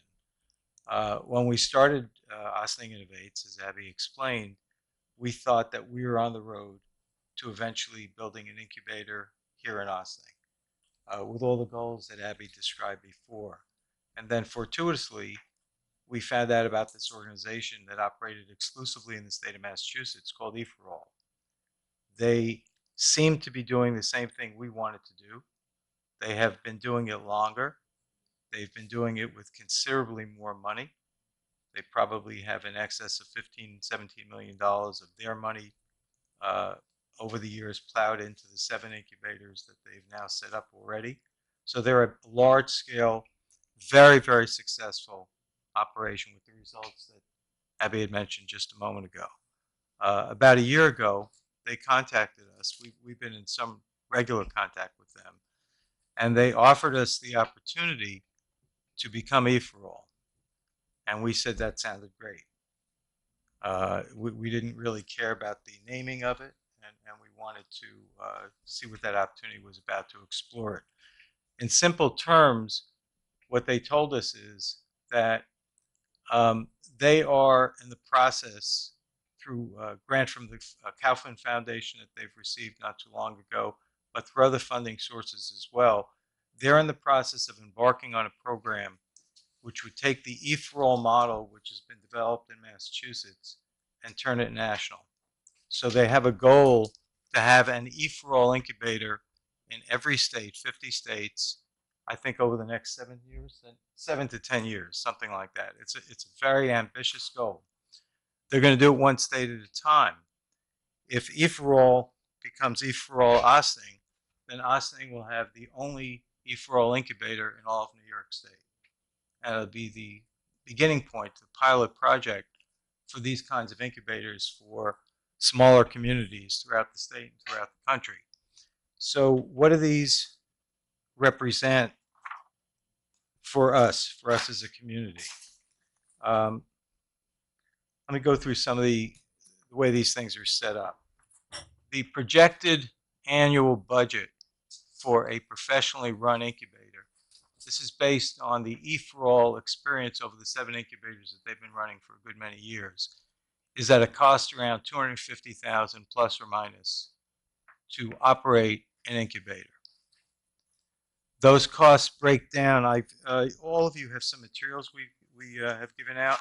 So if you look at this chart, this circular chart, that's a breakdown of how that $250,000 is normally spent. About $51,000 of it goes to the participants in the incubator. That's prize money, incentive monies, various monies that are given out over the course of a program to the people that are signed up to be in the program.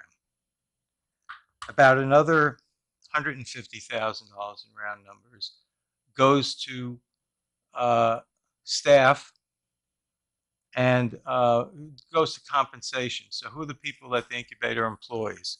If an incubator were to be started in Ossining, it would have probably 2 full-time employees at the beginning. A full-time program director that's slotted in at around $75,000 a year, and another employee at around $50,000 a year. Both those employees would be expected to be coming from the Ossining community and from those parts of the Ossining community that are served by the incubator. So that's two jobs at the levels I just mentioned, $75,000 and $50,000 a year. In addition, an incubator pays rent, has all the normal other expenses of operating. In order to make their model national, what E4All has proposed is that in addition to the $250,000 that would be spent in running the incubator, an additional expenditure would be layered on of about $50,000 a year, which would go back to E4All Central, just my word, not their word, but which would go back to E4All for programming. They've developed syllabi for the courses. They have an extensive network of investors, angel investors, that would be available to people that participate in the incubators. They have staff. They have, they've run this thing for this many years, and the infrastructure would be supplied by them. They would also manage the financial part of the incubator, so they'd be running the back office. That $50,000 would be going back to Massachusetts. I phrase it as $50,000 going back to Massachusetts because I want to emphasize that the other $250,000 is staying in Ossining. Right here, right in Ossining, is being put back into the Ossining economy. So if you talk about what this is going to look like, if you project 3 years, well, let me back up for a second. So what E4All said to us was for them to bring this to Ossining and to join with us. We, that's Abby and I, would want to come back to them having identified sources of revenues for the incubator that would cover the operating expenses for about a 3-year period of time for the first 3 years. So 250 times 3, $750,000 of commitment that we have to identify. Abby and I are in the process of doing that. We're in the process of speaking to people and institutions. That money, the $250,000 a year, should come from relatively few sources, 6, 10 sources. It's not a public campaign because you're covering your basic operating expenses, and you can't depend on individual smaller contributions. So you want larger contributions as a core, and then you work around that after that. So for $750,000 over a 3-year period of time that would be reinvested into the Ossining community, we think that's kind of a big deal for the community, and we think there's no downside to it. We think that basically, if we were to try this out, if we were to get the commitments, and let's say after 3 years totally fail, the community doesn't like it, it's not working out, it's not meeting projections, even with an abject failure, you've got that amount of money which has stayed here in the village, which has been pumped into the local economy, which has created jobs, and that takes no account of any spillover positive economic effects. It takes no account of the fact that about 15 to 18 people are participating in the incubator as students. They're eating someplace in the downtown area. They're buying stuff in the downtown area. It takes no account of the jobs that are created. Abby mentioned the number of jobs and startups that come out of these incubators historically, and we're leaving that off the table for the purposes of of our thinking at this point. So why we're here, and just in addition to just kind of telling a nice story or a story that's been exciting to us, is that in order to raise this money, we would like, in the first instance, an expression of support for what we're doing, for what Ossining Innovating is doing, that would be formalized in some kind of village resolution or something that we can take to the people we're talking with and demonstrate that this is something that the community wants, that this is something that the village government in this case supports, this being the idea. So that would be the first tranche of kind of public support, which would be some sort of resolution, or I don't know how you do that, and you can work out the wordsmithing. I'm not the person to do that. I don't know if there's anything else that. Well, let me just tell you what else we've given you in the papers, and you can kind of see for yourself. We've given you just 2 examples of the kind of events we've been running. So this is called the Feedback Loop. This is an event that's coming up actually next week. You're all welcome to come. on the 17th at Good Choice Kitchen. And this is an event that's occurred already, which is Meet the Entrepreneur Next Door. Those are the two formats for the evening events that Abby and I have been running for the past 2 years.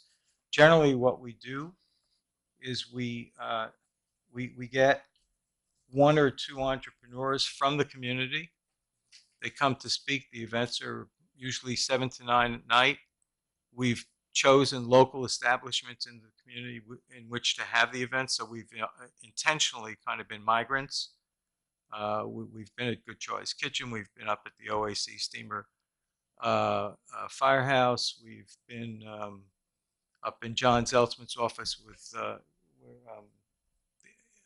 what's it called? The Downtown markets. downtown markets meets, and we've gone around. We provide dinner for the people who show up, and we've gotten somewhere between 20 and 40 people per event that we've put on. So there's a fair amount of community interest, we think. We have a mailing list of about 275 names now that have all been given to us by people that participate. So that's kind of where we are at the moment. Sure. Yeah.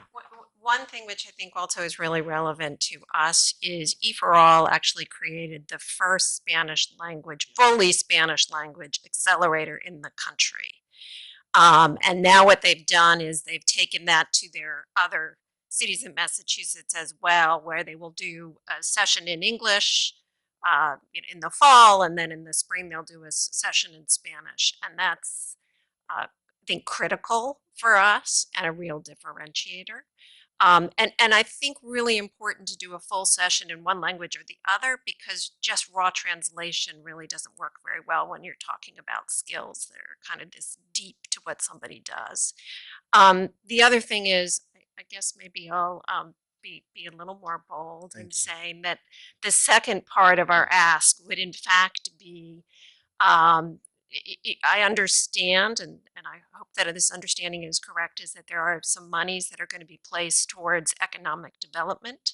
And I would love if there's a way to allocate a piece of that towards making this E4All Ossining a reality. I really think that helping to demonstrate that this kind of entrepreneurship can come to a city or village of our size is transformative across New York and is transformative across the country at a time when I think we all need that help economically and that kind of opportunity. So I would put that forward as well as an ask, and clarify that with, we're not collecting any monies until we have pledges that are of the value that E4All would come, and then money would go to E4All. So I think that's it. Questions? I have two questions. One with Lowell, Massachusetts. Did the local municipality, when they first started out, did they provide funds for E4All? So they, as I understand it, have had support from all the municipalities. It varies. Okay. Yeah, it varies by municipality. And what's the dollar amount? Because you said that you're looking ideally for 6 funders, and it really needs to come from the same place. And you provided me some of a breakout, so I assumed there was going to be a dollar amount that you would. So the 300,000 per year for 3 years is what they look for. Although they have certainly indicated to us if we can get pledges towards that. I think Henry used a 250 number. If we can get, they're anxious, right? So they'd like to come help and get going and get started. In terms of a village amount, 2550. I think we're going to go into, I think we're going to move. I think we're inviting you in, just telling you about an ongoing kind of process, a negotiation that's going to be going on. So we don't have a precise amount that we're asking for the village for. We're just preparing you for the fact that we will be asking.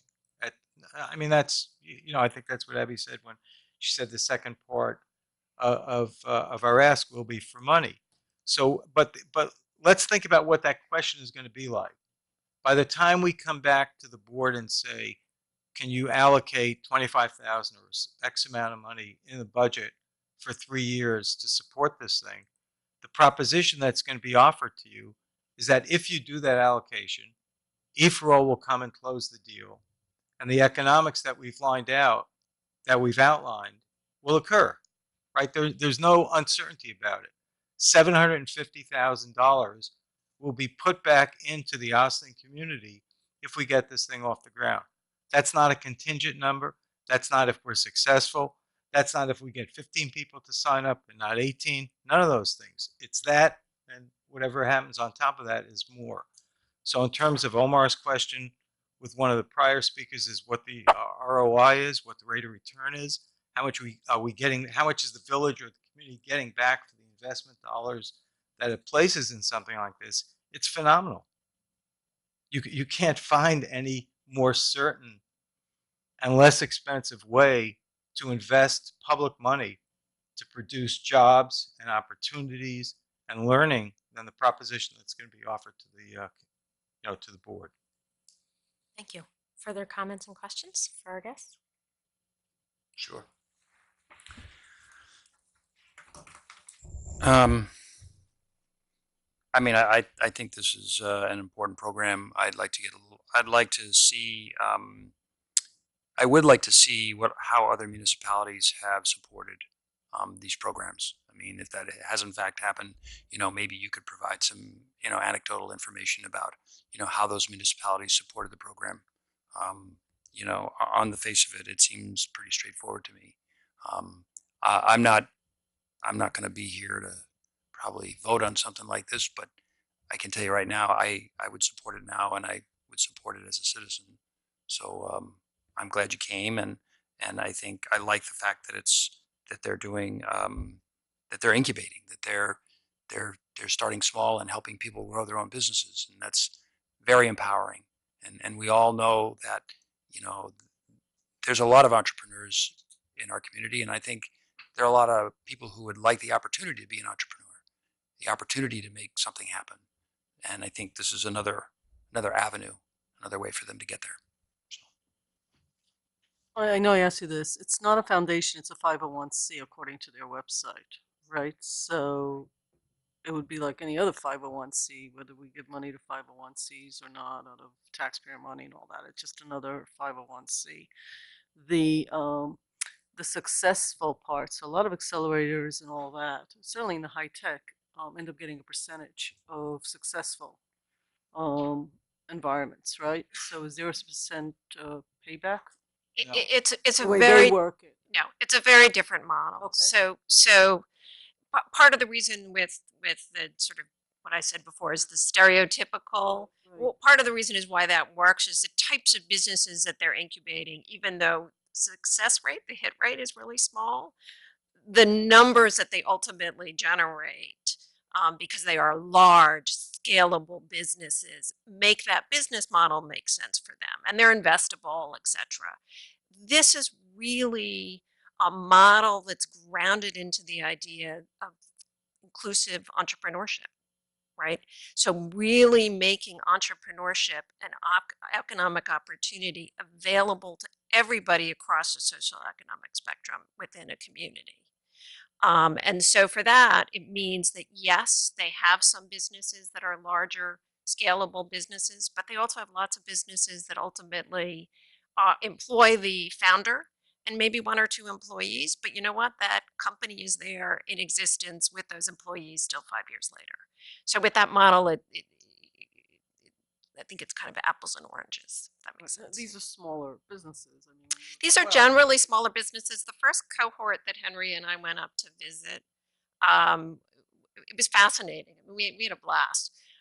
There were 15 people around the table, and they ranged from, the 50-something-year-old person who'd spent his whole life in a tech company, was tired of working for somebody else, and had an idea for essentially an iRobot, but they're his own version of that, right? Now, you can imagine if he's successful, that's a big scalable business. In that same room was a young African-American guy who looked like he probably graduated from college the day before. I'm sure he didn't. Everybody looks like that to us. But his idea was modular homes for his community to solve some of the kinds of housing problems that have been in front of this board over. There was, they have a very large Cambodian community in Lowell. There was a group who was putting together an after-school program for them. So, I mean, it was that whole spectrum. And I would tell you that that engineer, he represents the smaller, the fewer people are that. Did you want to? Yeah, I just wanted to kind of maybe clarify a little more for on Rika's question as to what kind of businesses they usually spawn. So they're businesses that don't have the exit strategy that you'd need to make giving someone a percentage of those businesses meaningful, right? If you're not going to go public, if you're not going to get bought out, then I can give you 10% of my business. You'll be there for life and you'll be there with my grandchildren and it won't matter, right? It's not worth anything. So that's not the model that these businesses are built on. We've learned a lot of things in our trips up to Massachusetts. Abby and I have been a number of times. And one of the things that we learned is that when you get away from the very scalable businesses, the kinds of businesses that are grown in these communities, and I hate the word small business only because it connotes, a modest lifestyle. But some of the possibilities with so-called small businesses are putting 3 kids in private colleges and buying 2 homes and, all kinds of nice things that would be more than adequate for most human beings. And they can come from this kind of development. One of the things that we learned that I was struck by is that when you examine the obstacles that confront many of these people who have ideas but can't get that business just started, just to get it going, the financial obstacle is in the range of $2,500 to $3,500. And then what happens is once they get that money, these businesses can become sustainable, they stand on their own, and they can go forward. So that's a very human scale problem to start addressing. You don't need, it's not about the kid that has an idea that if he can only get his hands on $10 million, he might find out whether there's a market for it, right? It's not that kind of grandiosity. It's a very human scale sort of approach to entrepreneurship. And the last thing that I don't want to leave out when we talk about what comes out of this is once you talk about entrepreneurship and incubation and acceleration, one naturally starts talking about businesses. But Abby and I started this. I think we still believe it very strongly. And the folks at E4All believe it. This is about much more than making money or much more than just starting businesses. Entrepreneurial mindset is about helping people understand that they solve their own problems and giving them a toolkit to address those problems. So that means that it affects local government. It affects solving all the kinds of problems that come before the board and that you guys think about. And when you think about solutions for those problems, that mindset is not just confined to when someone wants to go out and make a living. It ultimately permeates an entire community, and we think to the positive. Thank you. I did very briefly, but before I do, I kind of just want to thank you and Abigail because I know that you, on your own, as volunteers independently for 2 years, have kind of been running your own organization. I know many people that have gone through your programs, your meetings, and have gotten a lot out of it. And I view entrepreneurship as a form of community organizing as well. I started as an entrepreneur right in Ossining when I was 16. And I went to the bank and found out that I couldn't get a loan because I was too young. I thank you because I know that you guys, really do care for the community, and the amount of entrepreneurs that we have currently in Ossining is phenomenal. And if they only had the tools and mentorship and guidance, you'd be surprised what else could be here. So thank you for that. I kind of just, as you were speaking, I am definitely in support of a symbolic resolution supporting, the expansion or however you want to call it when it comes to expanding Ossining Innovates or the transition to E4All. But before I could commit or comment on municipal taxpayer funding, there's just, the Mid-Hudson Economic Development Office, the Empire State ESD, Empire State Development, Westchester County Office. They already have. I'm not saying that it's the same, but they already have plenty of I'm going to assume different models that also give grants and guidance to municipalities and local groups, and they work with like the Business Council of Westchester and even school districts. The most notable one that's pretty well known is the one in Valhalla at the New York Medical College. But they focus more on medicine and sciences, so that won't really, But I just want to see because maybe between those three entities, maybe there could be a way that we could say, hey, we have a model, but it's a little different. How can you help us? Or and I'm not saying that you have to do it on your own. Like, we could do it, as a group. But a lot of these offices do use taxpayer money already at the state, federal, and county level. The county executive actually this past summer did an incubator summit in Valhalla just to kind of get it started. Which I think was great. But so I would even encourage you to ask for an appointment. Hey, listen, we're in Ossining. We've started our own. So I'm sorry, I didn't mean to. But you have been working with the county, right? So Abby and I have been invited and have gone to the county executives task force on establishing an incubator in Westchester. We've been assured informally that they are setting aside money for us. That's a very informal assurance. People don't even remember it after they say it, it seems. But no, we No. That's actually really good. They know I'm happy we to hear exist. We sit in the corner, and as everyone asks for the more traditional monies to the more traditional kinds of entrepreneurship, we remind them that there is this other kind of entrepreneurship, using euphemisms, that they ought to care about. And Bridget Gibbons, who's the deputy for economic development, deputy county executive for economic development, has, I think, expressed very strong support to us for this project. She was up in Massachusetts at our invitation, seeing the E4All operation. They are very well aware of this. The challenge for Ossining is this is going to get located somewhere in New York State. This is a win for Ossining to attract it to our community. So what we and you as political leaders may want to think about is if we start walking around the county asking other people to help us, the normal response is going to be, why not bring this to Yonkers? Why not bring this to Peekskill?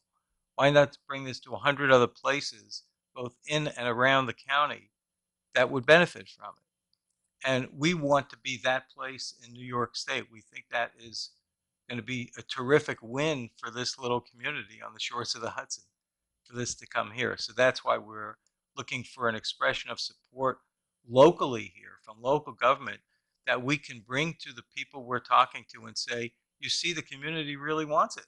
They understand the benefit and they really want to go after it. Not so much that, we could send them to other places within the county. So that's been our focus. So, did you have one? Yeah, no, I'm actually extremely happy to hear that. You were at that summit. It was actually pretty well attended, and that you have been in contact with that office. The state, I would also encourage you to, maybe you already have, because the state kind of breaks it down. So NYSERDA has their own incubator for clean energy. They kind of do it by industry, and different types of entrepreneurship.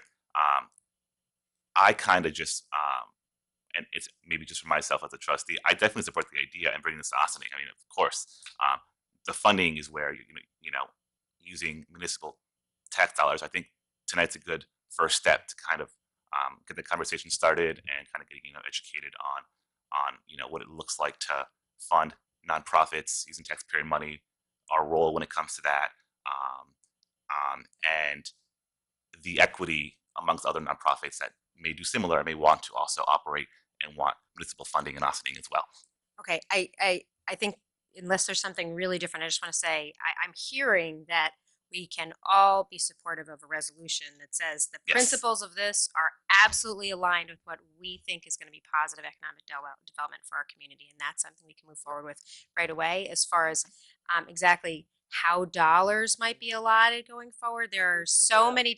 We've absolutely partnered with nonprofits in the past. We've partnered with other community groups in the past that are going to help us further our goals, and we have absolutely stated that economic development is a focus for us. And you have been working very hard for a couple of years with your own on your own, and now partnering with a group that's so well aligned with what you're doing and so reflective of who we are in our community already. If you look at the people who have been participating in this, not only is it mostly women, it's people who have been previously unemployed, but it's mostly minority owned and it's mostly immigrant owned. I mean, it really is addressing a population and providing opportunity for a population that is who Ossining is. And I think we certainly have a leg up on other communities, and I'd like us to continue keeping the door open for us to figure out how this might work. We've absolutely worked with other organizations in facilitating grants and provided in-kind dollars, and we've also provided actual dollar amounts in our budgets.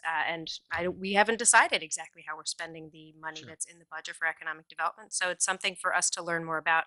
As was said, this is the beginning of the conversation, but I think the principles you've outlined here, we can certainly come up with a resolution that we can be supportive of. So that would be the first step. Thank you very much. Gonna be done for next week, or you don't know? No, really. I mean, you've got so much going on. I just don't know. Why don't you send us some language and we'll see if we can work it up for next week. Otherwise, it'll be the first of the year Want for a us to give you resolution. draft resolution? We'll see. You can, yeah. It would, All yes. We'll be creative. I'll also just say we think that in January the president of E for All is going to come down, and yay. so we would definitely invite you for Please do. Oh, that's to meet great. him. That's great. Thank you very much. Thank Thank you you. so much. Thanks a lot. Yeah, can we have a 2-minute break before we move into the rest of our exciting agenda? All right. Oh, we're Here we go. Yeah, it's a big one. It's a big night. Last work session of the year. Now we get I to talk about the know. It's comprehensive plan. exciting. We've been talking about the comprehensive plan for a long time. I'm very, very excited that we actually have some plan on how to get it going. set up. Right. Welcome. Debbie, you want to give us We- some intro here? Yes, absolutely. So I'm very excited. Tracy put together her ideas on how we would move this project forward. Very much looking forward to Tracy leading this effort for us. She has a wealth of experience and she's done this many, many times. And so having your expertise in leading this project is going to be really great for our whole community, Tracy, so thank you. What she's put together is sort of an idea of who we may be looking for a committee. What we're asking the board is how you would like to solicit applications to be on that and how you would like to make that selection process. There is a draft of a press release. And Rika, thank you for offering up some suggestions for modifications. There's proposed legislation in this packet that says, you know, we would like for you to establish the committee so that we can begin the process of soliciting applications and putting this, you know, the selection of that team together in January and February. And then there is a timeline for how we tentatively look at how this process would roll out. So Tracy, I'll turn it over to you. And again, thank you so much for putting all this together and for your expertise in this way. Sure, I think you really covered a lot of it, what was distributed. And if there's something you want me to go in more detail on what the handouts were, do you want me to walk through them, or? Or do you just, yeah. Well, I guess let's just clarify. So the message to the public is going to be putting out a press release, letting the public know that we are establishing the comprehensive plan committee. So I think what we need to figure out is there is a proposed structure for what that comprehensive plan committee would be. We need to confirm exactly what we want that to look like, and then general messaging that that we have two variations on what the press release could be. I think there's elements of each that would be worth including in that public messaging. And then understanding what is the timeline of how we think that can get established. What were you thinking, Trustee Gizmore? I was just going to jump right into it. There you go. Go for it. I did have an opportunity to look at the email. My first question is I kind of want to understand what the executive committee is like. What's their powers? The 7 members. Okay. We can actually work on what you want their exact powers to be. Right. You know, I think when you have a working committee that kind of establishes the timeline, and maybe they would be the one that would be designating and developing the subcommittees. They would meet more often to review items and make sure it's moving along going forward.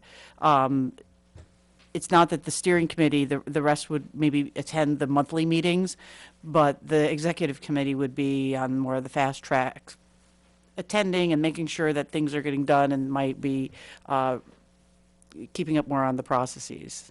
So this is more about process than like procedural things and pushing things through.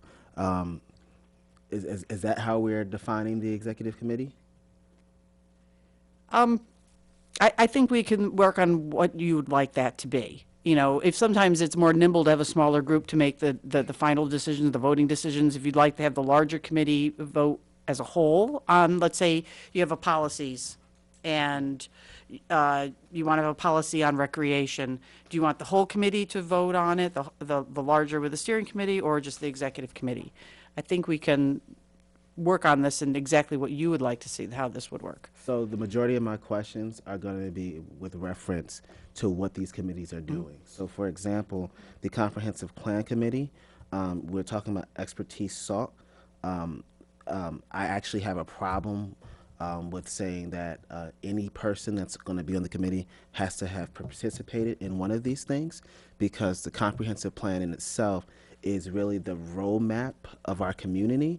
And while I believe that most of the people who will probably sign up for to be on the comprehensive plan will be these same people, I also want to make sure that it's open.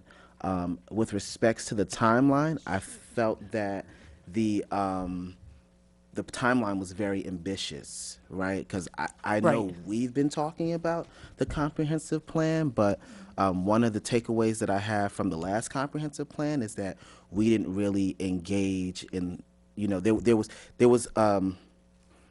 we didn't engage as well as we could have, right? Sure. So I'm more supportive of making sure we do the engagement piece.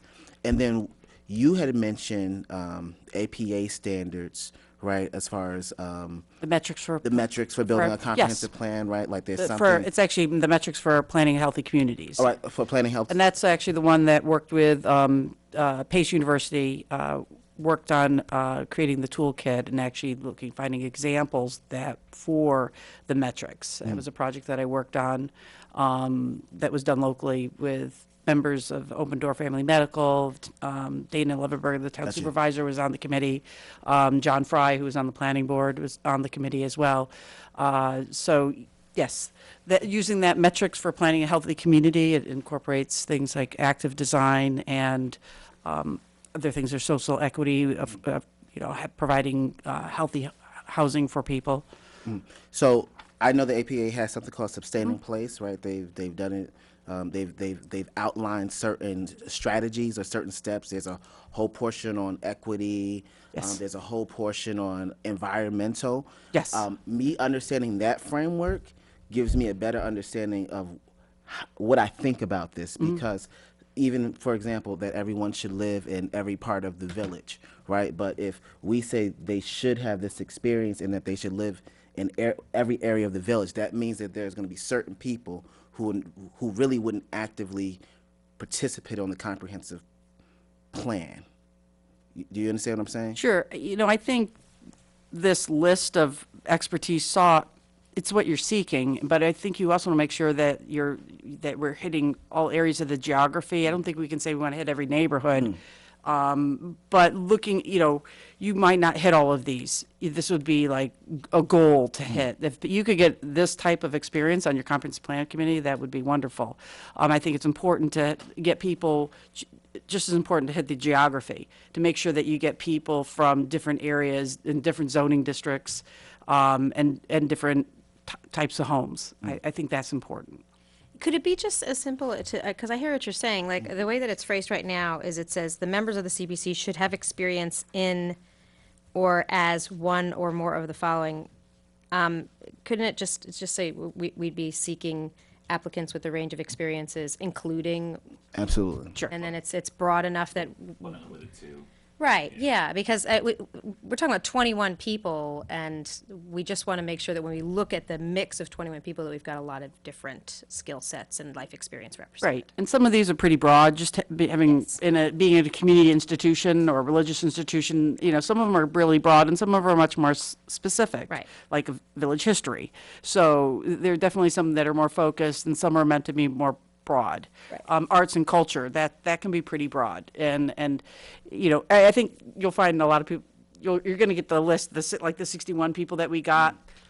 You're going to get some people that we didn't even think of, like, oh my gosh, they'd be wonderful once you start get the people really playing. We just want to make sure that it's if I'm missing anything, I thought this was pretty large umbrella to gather as much, just to get people thinking of the type of things, the people that we'd want. I think we want to be careful that we don't eliminate some people because we feel like we have to check each box. But the point Absolutely. is, this is Sure. supposed to help us just point out that we want to have Start diversity thinking. and life experience and Absolutely. Yeah, it was really just to get you thinking about the range of people that are important. We don't need people that are just attorneys and real estate people.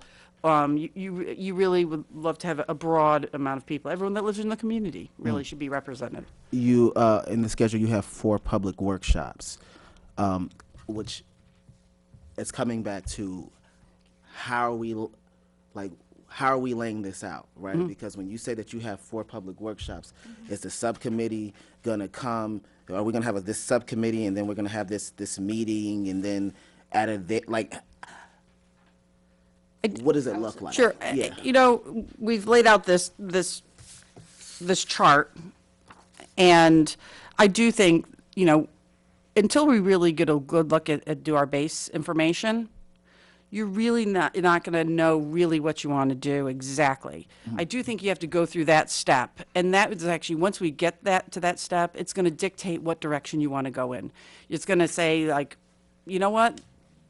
Compared to where our comprehensive plan, the 2009, and, this is the data we have today, these districts, maybe you can even, if we break down by zoning districts or these areas of town, these areas are doing just fine, and maybe we don't need to focus there. You might want to focus on certain areas, and that might dictate on your next steps and really the type of workshops and how you're meeting with people.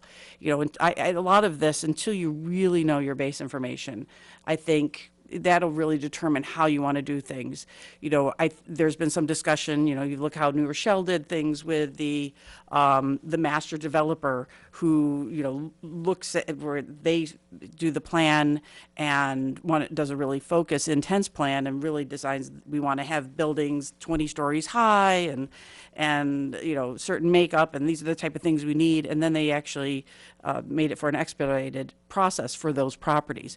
Once you get that base information, not saying that we want to do that, but you might, once you fully understand where we are today, and based on current census, current land use information, from that we'll get through that base information analysis, we'll know which way we want to go. Because once we get that, you might want to go left or right. I think we won't know that until we really get a good picture of where we are today. I think some of it is expedited because I think that we have done some good studies on the housing that have been done and some things that have been done since 2009. But one section which I think I expanded upon from the first part is the school district area. And the other municipalities in the school district have agreed to work with us on this section, this chapter of the plan. And I think I know that's been an important issue. So I think looking into that information, and that I actually thought might be a good, when you look at the grant funding, is looking for the Greenway grant to partner with them on that section of the comprehensive plan. That is a really important part of this. So one part of the comprehensive plan is going to extend out over the municipal borders as we're conceiving it right now. Okay. So sorry, I'm not probably giving you a concrete answer, but I don't think we have one at this time. And the participation. So yeah, but I understand that. I guess my point is that this is a proposed framework, but I still think that we as a board, we need to, like the draft resolution, I read it, like you know, like housing for all, like that's nice, but I want to be very clear and intentional about the language that we use, right? And so I want to be clear about making sure that we're looking at equity, right? So that we're not just, it's important to look at our comprehensive plan and definitely go back and see what we've done. But, you know, when we're looking at different housing types, we need to be thinking about, you know, one, what is our existing community, right? How do they live? How can we ensure that they live, you know, better, right? That we give everyone an equal quality of life, but then what the future should look like, right? And I kind of feel like before we even start anything, we kind of need to know exactly where we're going, because again, you know, an executive committee or a subcommittee, you know, I don't even know what they're going to be doing, right? I don't know exactly,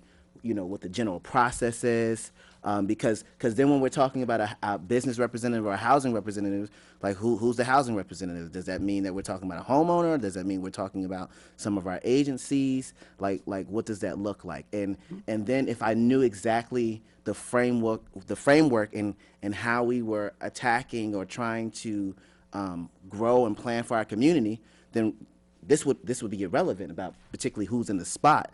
We would just be outlining what the end goal is, because that's essentially what we're trying to find out in our comprehensive plan. It's like, what is our mission statement? Like, you know, how are we going to operate? I mean, we've had a lot of conversations about E for All and workforce development, right? But in our comprehensive plans, we should be thinking about housing and job balance and thinking about, you know, if Ossining has 60% high school educated population, how do we make sure that you know, that we make sure that population earns more money, or maybe we're finding that we need more education, right, and more access. And what I've seen is communities have started to do that, but when I see this, I'm not seeing that, and I'm not necessarily knowing where we're going. So then I have questions, right? Like I have a lot of questions, and then I say, like, well, you know, who's going to be on it, and why are we asking for that? Like I understand it's broad right now, but I'm looking for a little more concrete. Sure. I mean, I do think that's why we have this discussion, and who do you think should be on this committee? And that's what we're going through this process right now. You know, this outline that I've given you was food for thought for you to really think, oh yeah, this is, I made it kind of broad, and some of these people that you're suggesting or you're thinking of are probably people that should be, you know, part of this committee to help vision the future of Ossining. Probably what we should have provided was the chapters in a comprehensive plan, because I think sometimes when you're looking at the membership of a comprehensive group, when you look at the different chapters that are actually in the plan, it brings up other ideas for people that might want to be involved, or you might want to try to get. Yeah, I mean, you can look at the previous comprehensive plan, and you know, and different municipalities have done it differently. Like I say, they can focus on certain things. I don't believe Newcastle really looked at the school districts in their comprehensive plan, and I think that's an important issue here. So some of them do look at, you know, you go get your base information done, and then you start thinking, what are our issues? You know, some of them will go through the SWOT analysis, you know, where you're looking at, you know, the SWOT analysis, strengths, weaknesses, opportunities, and threats. So you can go through that. It's getting late after 3 nights in a row. So you could go through those type of things, and these workshops pull that out. So it is a process that you go through. You know, we can look at what other municipalities have done in Westchester and what they focus on. Sometimes it's transportation or traffic. You know, a big thing is now, and where planning started, is public health. And, you know, a big issue here is, you know, when they want to start bringing that back because, you know, things, where you live impacts your health. And I mean, even in an area like this and what we do on the land impacts that. A lot of, and they're starting, hospitals are required to do community health plans and look at, they have to spend a percentage of their money on help solving those problems. And if you could start looking at, like, White Plains Hospital was looking at, one of the big problems is asthma. And how do we fix that? You know, looking at making the air cleaner and what is polluting the air. So, you know, there are different things that you can do, and you as decision makers here and designing how, you know, what can be done on the land impacts that. How many trees get put in with your site plans, you know, how many trees get removed, how much you can put in pavers and remove a lawn to put in a driveway. You know, right now under the code, if you have impervious pavers, that doesn't count as a part of your permeable, part of your impervious pavement. But that also gets rid of greenery, which helps, you know, with the air. So, you know, everything's a balance, whether it's the stormwater, your air quality. And then when you're talking equity, a big thing is food deserts. Ossining doesn't has a lower percentage of people that drive cars than in many areas in Westchester County. So, you know, when you're doing your zoning, how far is it to the grocery store? How far is it to where I can take my laundry? And, you know, when people are walking. So these are things that are equity, and these are things that we control here. And that impacts your health, your social, your ability to, you know, go shopping, get healthy foods, access to foods. Those are things, when you talk about the determinants of health, it's not going to the doctor that is one of the most important things. It's some of it's your lifestyle, it's your housing, it's your, you know, your personal economy. You know, your access to good jobs, and, you know, another important thing is transportation. That also helps with air quality. If there's access to clean public transportation, can, you know, facilitate decreasing, you know, number of fossil fuel vehicles on the road. Another thing with equity of people for, you know, providing bike lanes is if many people, you know, if you're talking about your share of the road, everyone's paying taxes, but it's all dominated by cars. So you can look in that as an equity thing. These are all things that will come out through the process. I'm not saying that this is the solution for Ossining, but I think when we look at the base information, look at the status, you know, of where things are at, we'll have a clearer picture of where we want to go. And I think through our GIS system that we're just starting to get, you know, things are starting to come out and pop out of just seeing the properties that the village owns. You know, that's been really, I think, enlightening to see that. You know, looking at residual properties that are a part of the state highway, the state properties. You know, it's interesting to see that land and what are the opportunities for maybe providing more housing, providing better connections, you know, using our existing, you know, aqueduct trail, providing connections for people, and also looking at other, you know, you're talking about, you know, making sure that there's trees. We can start looking into those type of things with GIS. There's just so many opportunities. And I think we'll start seeing a much clearer picture as we go through the process. And so I also had another question. There was a portion that talked about reviewing the comprehensive plan. So my question to you was, what does that look like? Because we've had Downtown Redevelopment Council, working committee, right? They've looked at the comprehensive plan and they kind of have done a brief run through. You know, it's definitely available to anyone right now. I've read it backwards and forwards. So my question is, from your office, were you going to give maybe some background information that may not be articulated within the comprehensive plan to how we got here? Is it more of looking at the codes and seeing the codes that were actually implemented because of the comprehensive plan? What does that review process look like? Because I see that it's taken like at least 3 months. I'm still starting to dig into some of those things, and, you know, I do think a big issue now is looking at all the non-conforming properties in the zoning districts, especially like in the T zone. And the number of multifamily homes. I mean, around Spring Street in particular, I think I've mentioned this before, is 30% multifamily in the two-family zone. That's a lot of non-conforming properties. And, you know, in my brief time that I've been here, I have seen other properties that are more commercial properties located in residential zones, even though they're contiguous to commercial zones, and looking at some of those. And one of them keeps coming up. Multiple people have asked about what can I do with this property, and it's zoned single family, and it's a large brick building. So those are the things you think you need to look at, and you know, especially when you're looking at about how is the zoning working. The last comprehensive plan took a big leap. It went from 1950s to 2009, and I do think there's some things that we need to really look at in the zoning ordinance itself, and just some of the things working with Joe in the building department, knowing some things that maybe could be done more efficiently. And I think those are the things I would discuss with the committee.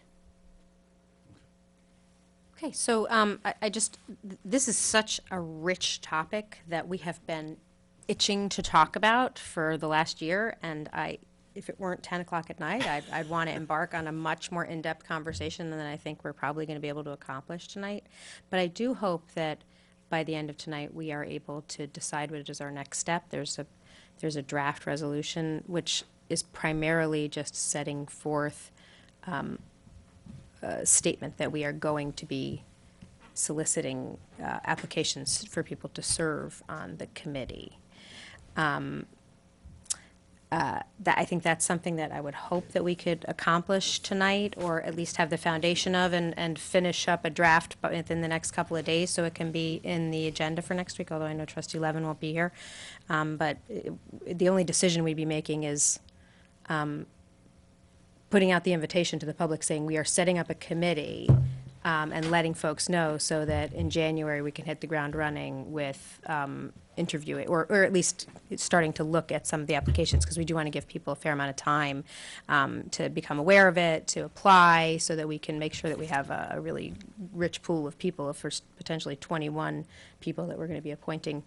And we do not need to know before we start soliciting applications exactly what are they going to be the responsibilities, the executive committee or the steering committee. I think, I hope that by tonight we can figure out, if we're going to be passing a resolution next week, what are the basic terms that are going to be in that resolution, and simultaneously, if we're putting out a press release to go along with that, what are the basic things that we feel that we need to be included in that. And the wordsmithing can certainly be done by email, but the concepts, I hope we can figure out for tonight.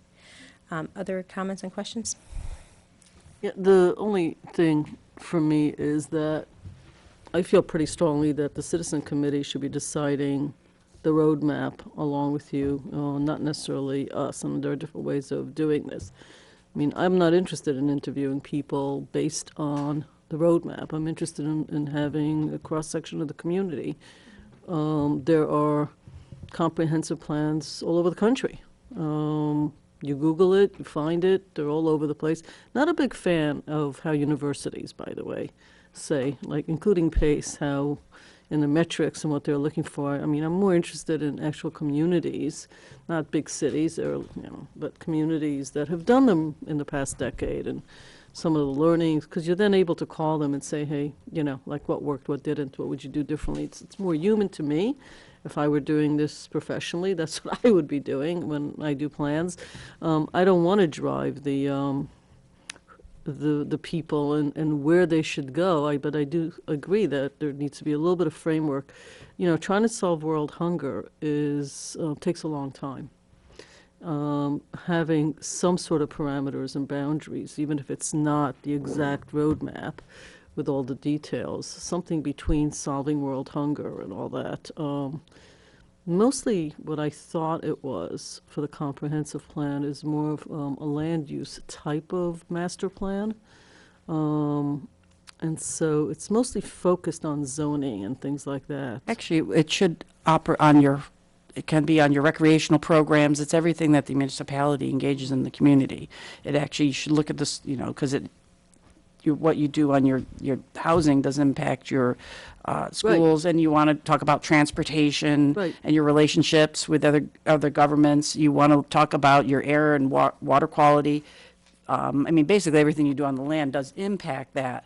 but you do want to speak about all of that. Right. But I think I do agree. understand, but I think you have to have boundaries. Otherwise, this becomes a 5-year project. So there's a point of having boundaries because these can be updated, right? So you can, as you said, sort of go 6 degrees to the left because that's like an important topic. Understanding that you're going to then come back. So I'm hoping that we come up with I think our job is to come up with the right boundaries, not the roadmap and not trying to do everything. Right. But somewhere in the middle there's got to be the right place so that we can interview for the right people, have them represent different aspects, which I thought the list for me covered, I think, a lot of the key elements.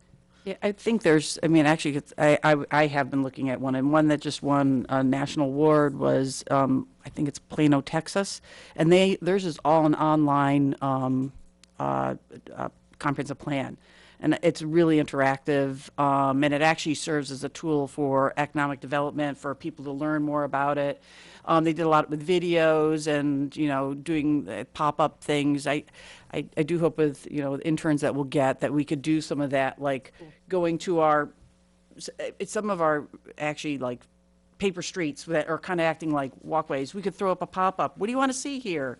That if you were king or queen for the day, what would you do if you had any idea? And those are the type of things that I think you do get a lot of engagement. I mean, I have done a lot with social media, with other organizations, and to do some of that engagement and to go down that road, because we do need to engage differently. And I do hope that we can save money on the base information by doing that in-house, so that we can use a lot of the monies that you've set aside for doing the community engagement. I do agree that it's such a very important part of this, and to make sure that we get the diverse group of people that I think that are really needed for this, and not, just you want to make sure that you really represent a lot of people in this process. I think that the constant theme when you look these up is that you're supposed to actually not necessarily look so much where you are, but actually where you want to go, right? I mean, the idea is that it should be done approximately, and we're not too far off, every 10 years. Yes. And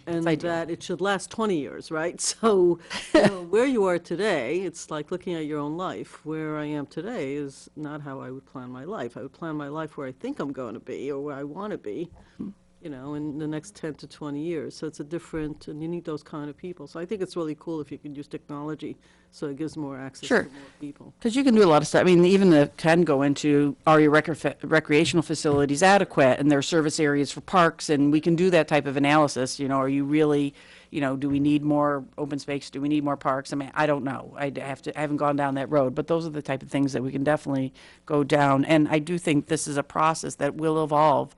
It is aggressive. I'm hoping that because some information has already been done, because the DWRC and the housing studies, that we have a good foundation. But I think it's important things to work with the other municipalities on the school district issue, because that is such a big issue, is their capacities. And it's not something that we can't solve it with our own land use controls. We need to work with the other municipalities on that. So even with, it's late. So can I just, Let everybody have a try? Yeah. Okay. Trustee Herrera? First of all, what you gave us was already huge as a model and template that I did go over, but it's one of those things that I just need to go over again. And actually, the first conversation that we had tonight, because this is really the first time that we're discussing as a board what we think about the model and asking you questions. And I do share a lot of sentiments that Trustee Bazemore brought up. To me, this is like I would say, in addition to the fiduciary responsibility that we have as trustees, this is like the most serious, consequential thing that I can do in this office. Anyone in this board. I'm one of the 5 people that's going to affect what Ossining is to be or lack thereof, and who could stay here, who can't, and comprehensive plans is the Bible of Ossining, or however you want to call it, I'm really happy that you brought up the societal and environmental factors, such as, for example, when it comes to health, or when it comes to, I would love to, and I don't know how it works at the local level, but is there a way, and at what part of the process it even comes in? So please, is there a way for us to start getting data when it comes to health and some public safety and more like internal stuff that we could just have a factor without going into the numbers? How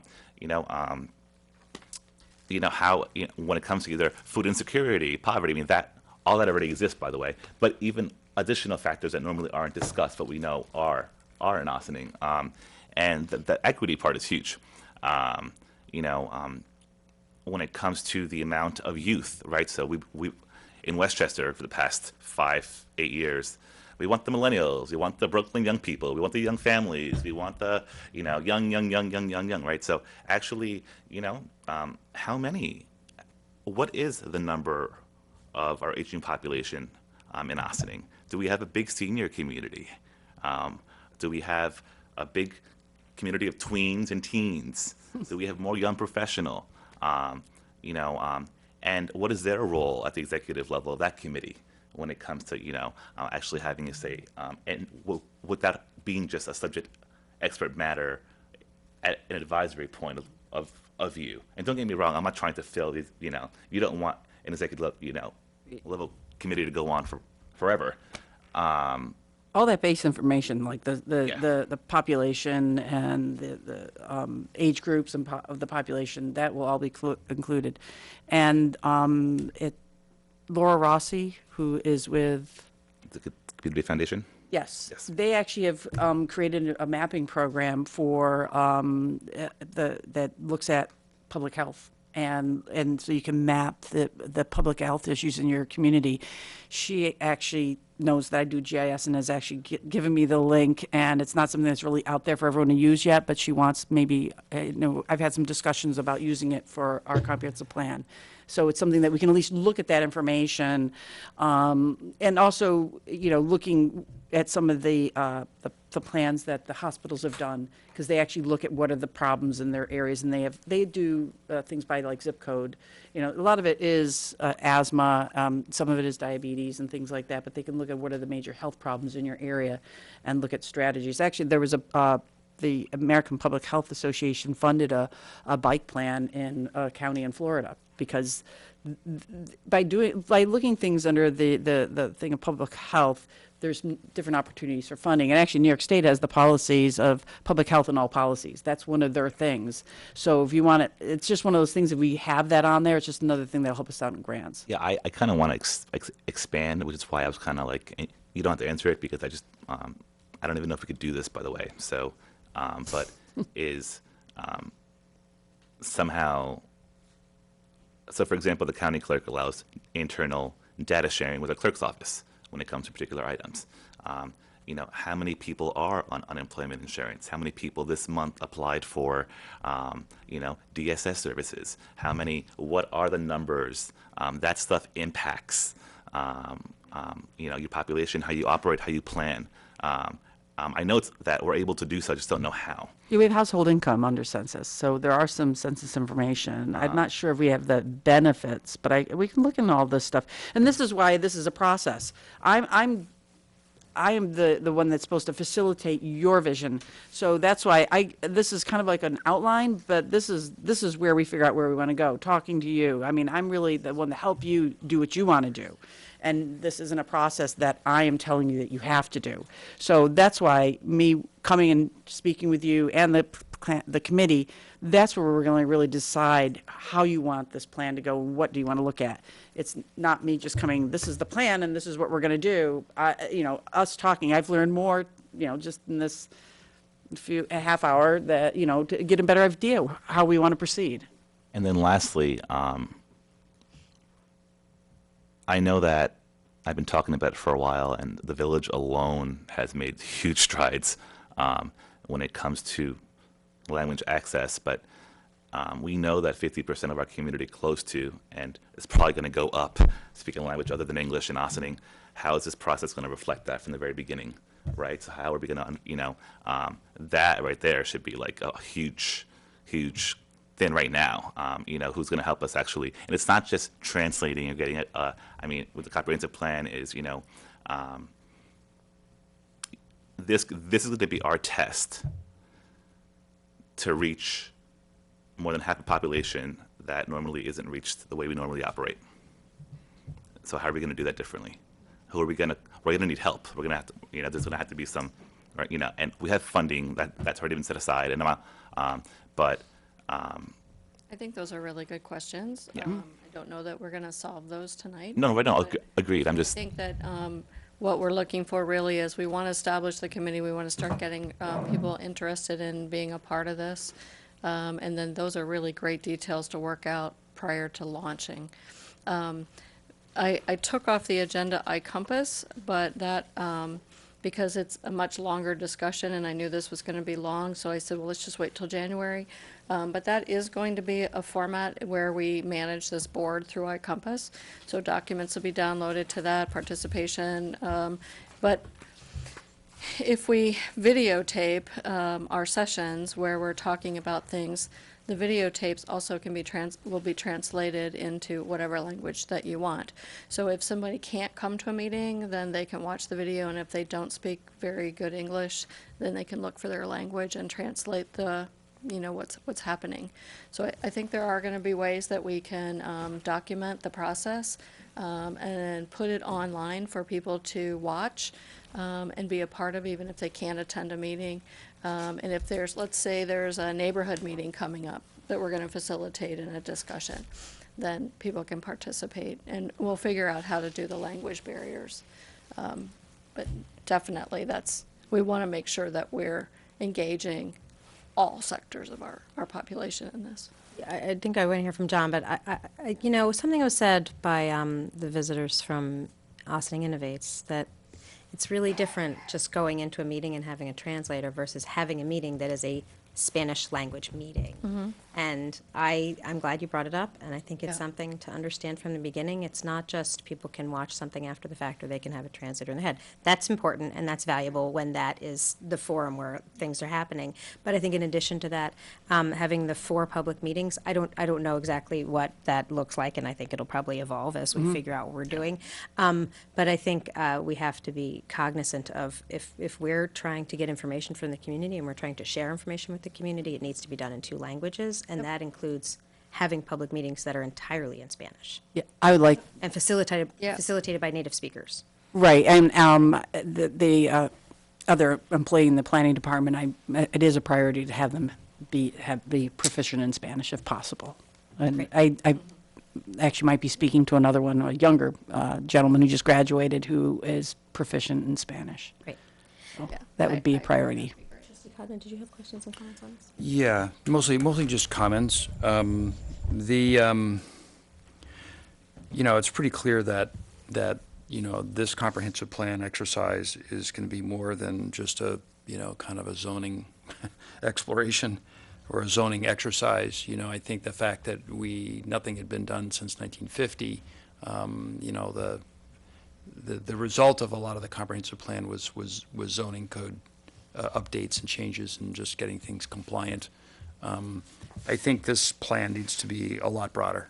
I mean, there's obviously the notion of a comprehensive plan and its content have expanded almost exponentially when we think about all the new sections and other things that we'd be adding into it. The data set that we have, the ability to analyze, is just so expansive. Just the whole GIS exercise and, being able to look at all those different data points. And I understand Trustee Basemore's concern about, kind of covering all the bases and making sure all the voices get heard. I think that's important, and I think the public engagement needs to be broad, and it needs to be substantive, and it needs to be, I think we want to make sure we're hearing from all the geographies. One of the things that I learned from the comprehensive plan is that it's a living document. It's something that changes and evolves all the time. And the other part of it is just through the exercise of the committee work itself, things come from that. That's a living, breathing committee that is going to observe and look and see and learn from each other. And there are things that are going to come from that committee work that may be unexpected to us. yet we'll find very relevant and very important. So I think to the extent that we believe in the collective effort of all those people that volunteered and their perspectives and what they bring to the table, we would hope that they'll find consensus on a number of different things that become very clear that, these are things we really have to pay attention to. These are the near-term things we need to work on. These are the things that might take a little bit more planning and are going to take more time to execute. I know now, that there just are there are just so many contradictions in the plan. I having, kind of lived it and been around it now for, in village government, we know all the things that it's not, but we also know all the things that it is. And I think there's some good notions and foundations that are there, and hopefully we'll, through this effort, we'll be able to come to improve, our village and the way we live here. So, thanks. Great, and that's, I'm going to pick up with what John was just saying, is that our comprehensive plan, we're very fortunate, it's 10 years old, and there is a lot of valuable information in that, and this has been an active village since then in studying and evaluating what our priorities are and how to do things well. So we have a lot that we're starting from. I mentioned in an email to folks, Tracy's been to 10,000 times more of these types of conferences and conversations with various planners and different communities and talked about their comprehensive plans more than I have. But the one I was at last week just happened to be so on point for what we're talking about, and it was it was Sabrina, the planner from Newcastle, and it was one of the planners from New Rochelle who took very different approaches. And the comprehensive plan in Newcastle was very much policy-based. What are our values? What are we hoping to accomplish with this? Whereas New Rochelle was much more a recommended action plan and very targeted for what they wanted to accomplish for their community and their in particular neighborhoods. And it was also very different in what was the role of the elected board. And in Newcastle, it is my understanding, and she didn't get into this in depth, so anybody from Newcastle that's watching can dispute it, but what I took away from it was that the elected officials were really not very involved at all. And now they're going through the process of, they have a plan that has a wonderful website. It's really, they did a lot of outreach. There's a lot of interesting information, but the elected officials weren't involved until now. They have to implement the zoning regulations to actually put it in effect, and that's going to take years.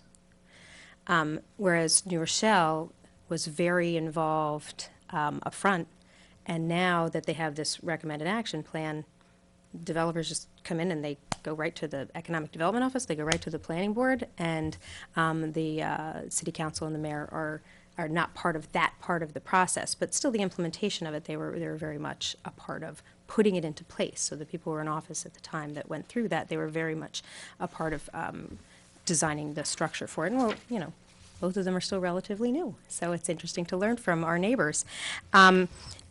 What I'm recognizing as our Village Board of Trustees role is we're going to be establishing this committee, and that's what we've been talking about a lot here today. And then ultimately we'll be approving the plan, and then we'll be approving the zoning regulations to make the plan a reality.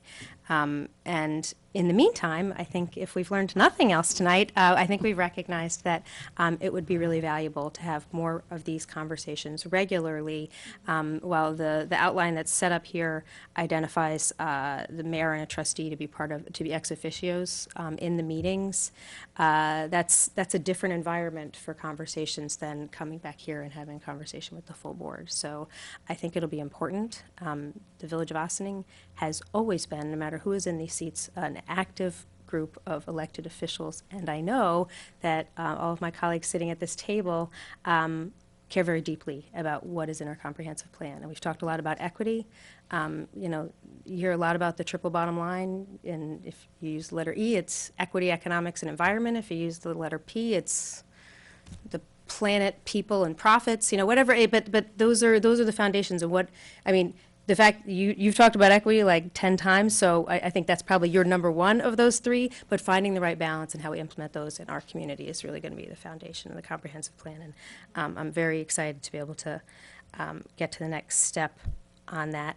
I will say, Laura Rossi brought her early version of that software. Yeah, it's like Here, and Dana and I played with it one day with her. Yeah, She brought it here to. yeah, and she actually shared it with me and shared a link so that I could start Yeah. playing with it and It's start probably looking. in better shape now because we found a lot of questions that we challenged her. Yeah, and she presented it I think last year at the GIS user conference that Westchester County hosts. And but it's, I think looking at some of these innovative things, it could, it's another way to look at things. And it might be, a lot of them just, instead of having a recreation chapter, they have a public health chapter because that's, encompassing of other things. So it's really just another way to look at sometimes the same things, but it puts it in a different framework that people support for different reasons. Right, and it gets down to, are you a walkable community? Are you doing anything with this complete streets policy that we passed a few years ago? How are we really implementing that? It's not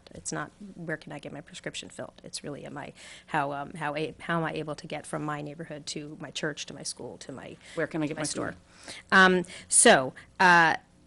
Can we come up with a resolution for next week and a press release to go along with it?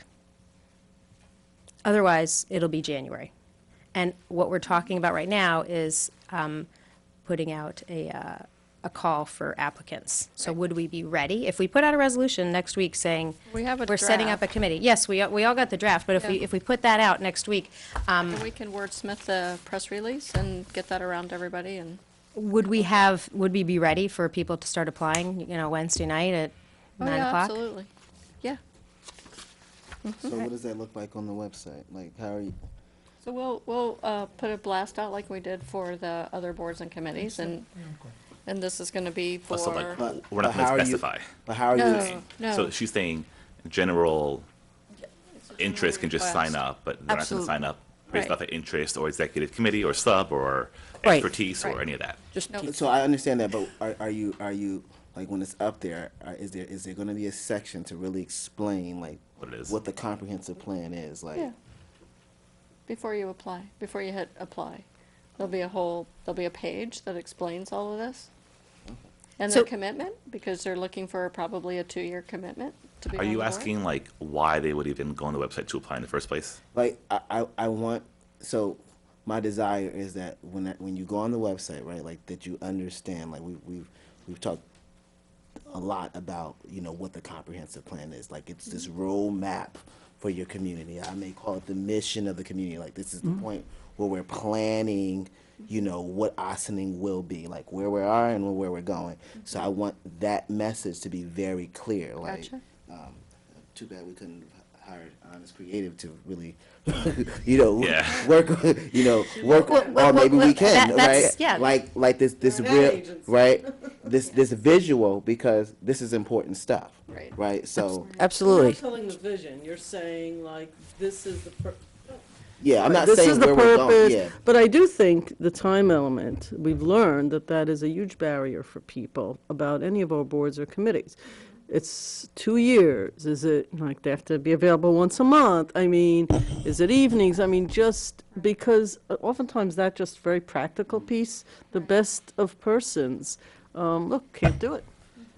That's they're- where having an executive committee that has the bigger commitment possibly, and maybe the steering committee only shows up when we're focusing on recreation, You could break it out so that you don't have to have 21 people that have to be there every month. Well, that's what I think you guys are gonna have to do if you wanna put it out there, like that. We'll work Sure. on that. The main idea, and then like commitment, the time, of the very least the time, because that's just a basic pragmatic issue for people.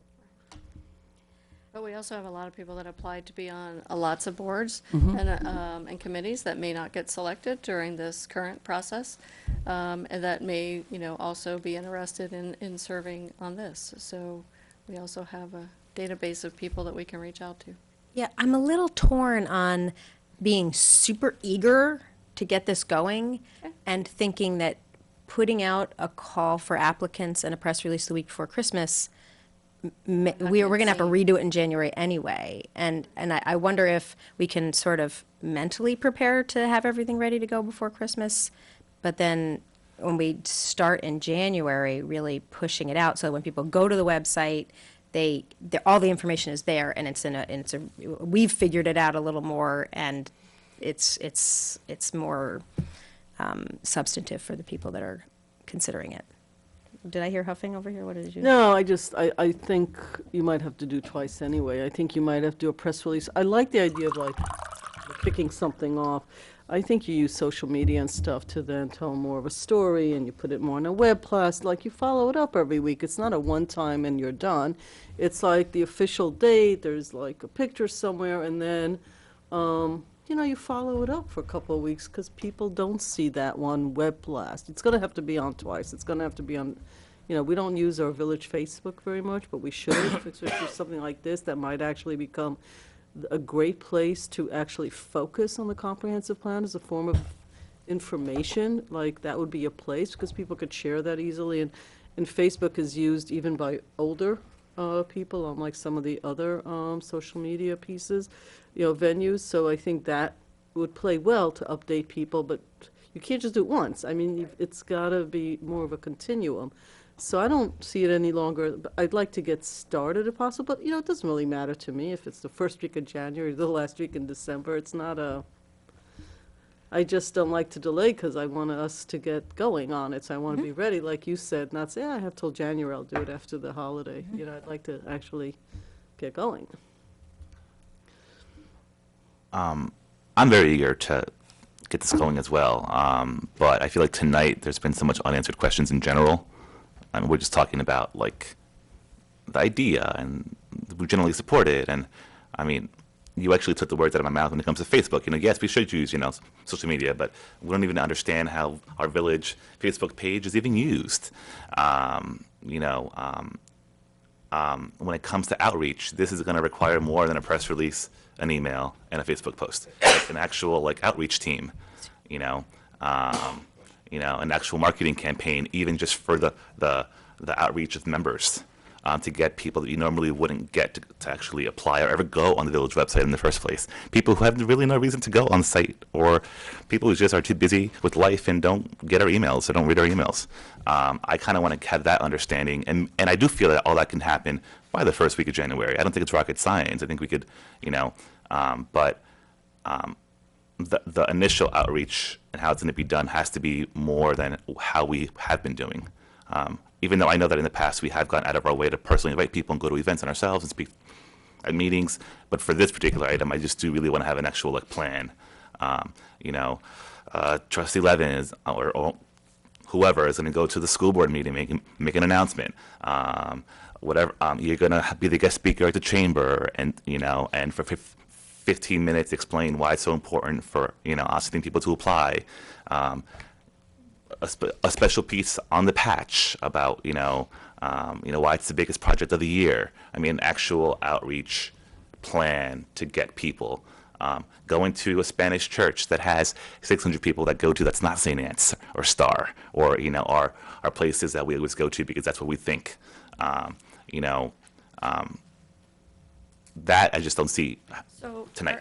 Are you asking that all be put in place before you pass a resolution to establish? No. I'm okay with the resolution because okay. I read it and it's general and I'm cool. I'm totally fine with that. Okay. But the actual press release launching, that I want to wait, because all I just said, it's not even done yet or figured out. Yeah, the press release, I'm going to echo that, because to me, I couldn't in good conscience just watch, Honest Creative and the way that they just did that marketing campaign and then just do a kickoff with a press release, right? Like, I think whatever this kickoff is going to be, we need to, we've been talking about for years, we need marketing. Fireworks, Like, this is the thing that really needs to jump out there, right? Like, to go across all platforms. And I want to know what that looks like. Because we've talked about inviting, I'm sorry, I'm actually just moving, but we talked about connecting to, different municipalities, particularly to the school issue. Like, I'm still trying to figure out how we even got there. Like, I know we've had conversations, but who made that decision? Like, is that in stone?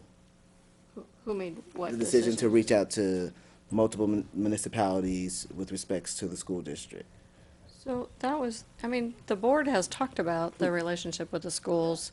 We've talked about all of the interconnection between what we do and what the school needs and what they're, I mean, we have to have a chapter that's just something that came out of our understanding of what this board is concerned about. Right, that seems to be a big issue when any development comes out, the number of school children, schools being at capacity.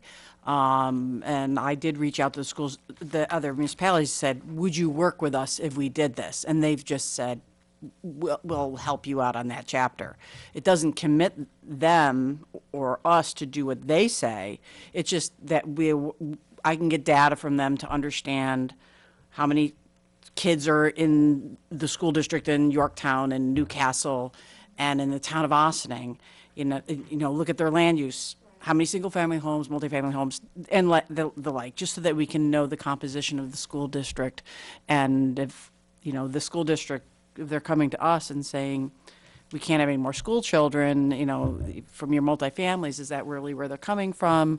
I think that's such an obstacle for some development and how do you, that problem, is that really where they're coming from? I think that's part of it. I think that's my point. I think we, as from the time of 2014 when the villages has made the certain decisions about development and zoning laws, I think we've, you know, I think newer development has been like the target, right? But then as years have gone by, we've seen that there's just been a changeover in older homes and people moving in and people moving out. So I'm just trying to, like, how in depth are you going on in that particular chapter, right? Like, or is that, because even when we've talked about it as a board, we haven't been as informed as we are today, like presently. That's what I'm saying. Yeah, I mean, some, like Yorktown, there's really IBM, and they've got like 6 homes. So, you know, them agreeing to participate, it's not a big chunk of it. I mean, Newcastle has, you know, if you're looking at potential for development, I think looking at a build-out analysis of those areas, it's not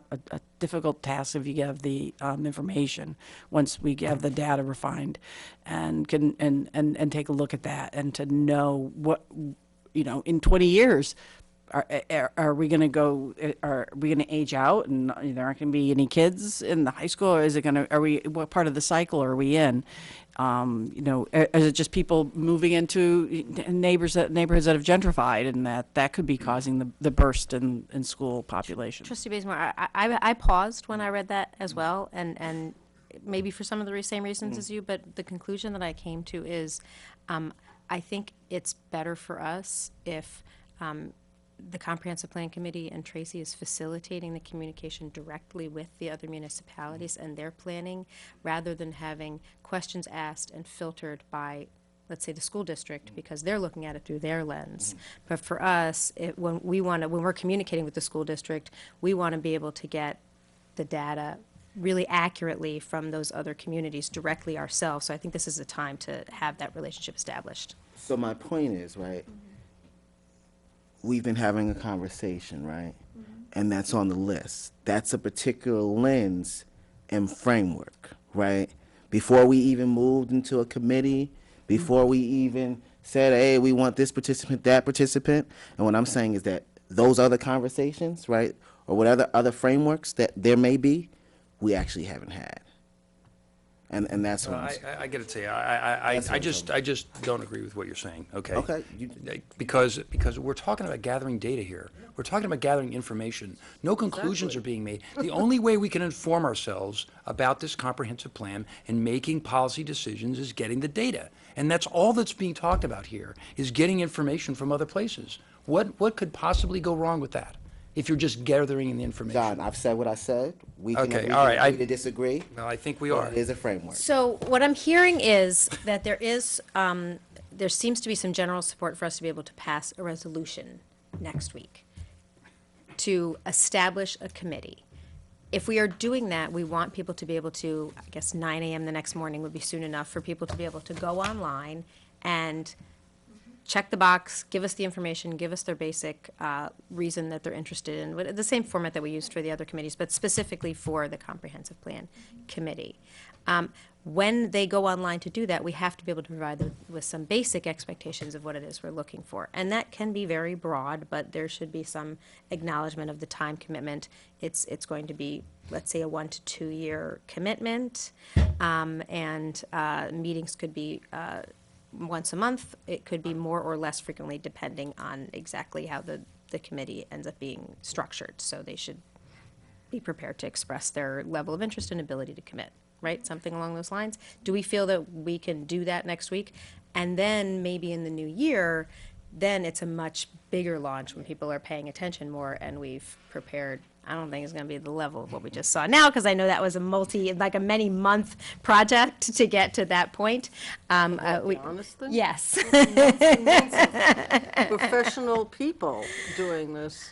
But I think we may want to be working with an ad agency when we're talking about the actual public engagement part of it, because that's more than just the committee. That's the public engagement. But for getting the committee, I really like what you're talking about with, let's identify what are all of the ways that we know people and organizations that we can reach out to and ask them to reach out then to their members. We can certainly reach out to the Briarcliff Ossining Ministerial Association and say, can you put this announcement in your bulletin? Can we, whatever organizations we have, plus we can show up with things. So those are excellent ideas, and I think we should do that in January. I think we can soft launch it in December, because we're going to be accepting applications for Why don't you do while. like a, can we get it just a Google Doc to all of us, and each of us can just put where, I mean, I don't think we need an agreement to who does what. I think if you have 5 places that you can speak to in the next week or two, you know, if we all say the same thing, so there has to be some sort of a Yeah. templated approach, so we're not contradicting and not. Trustee Levin, you Sure. can't do that.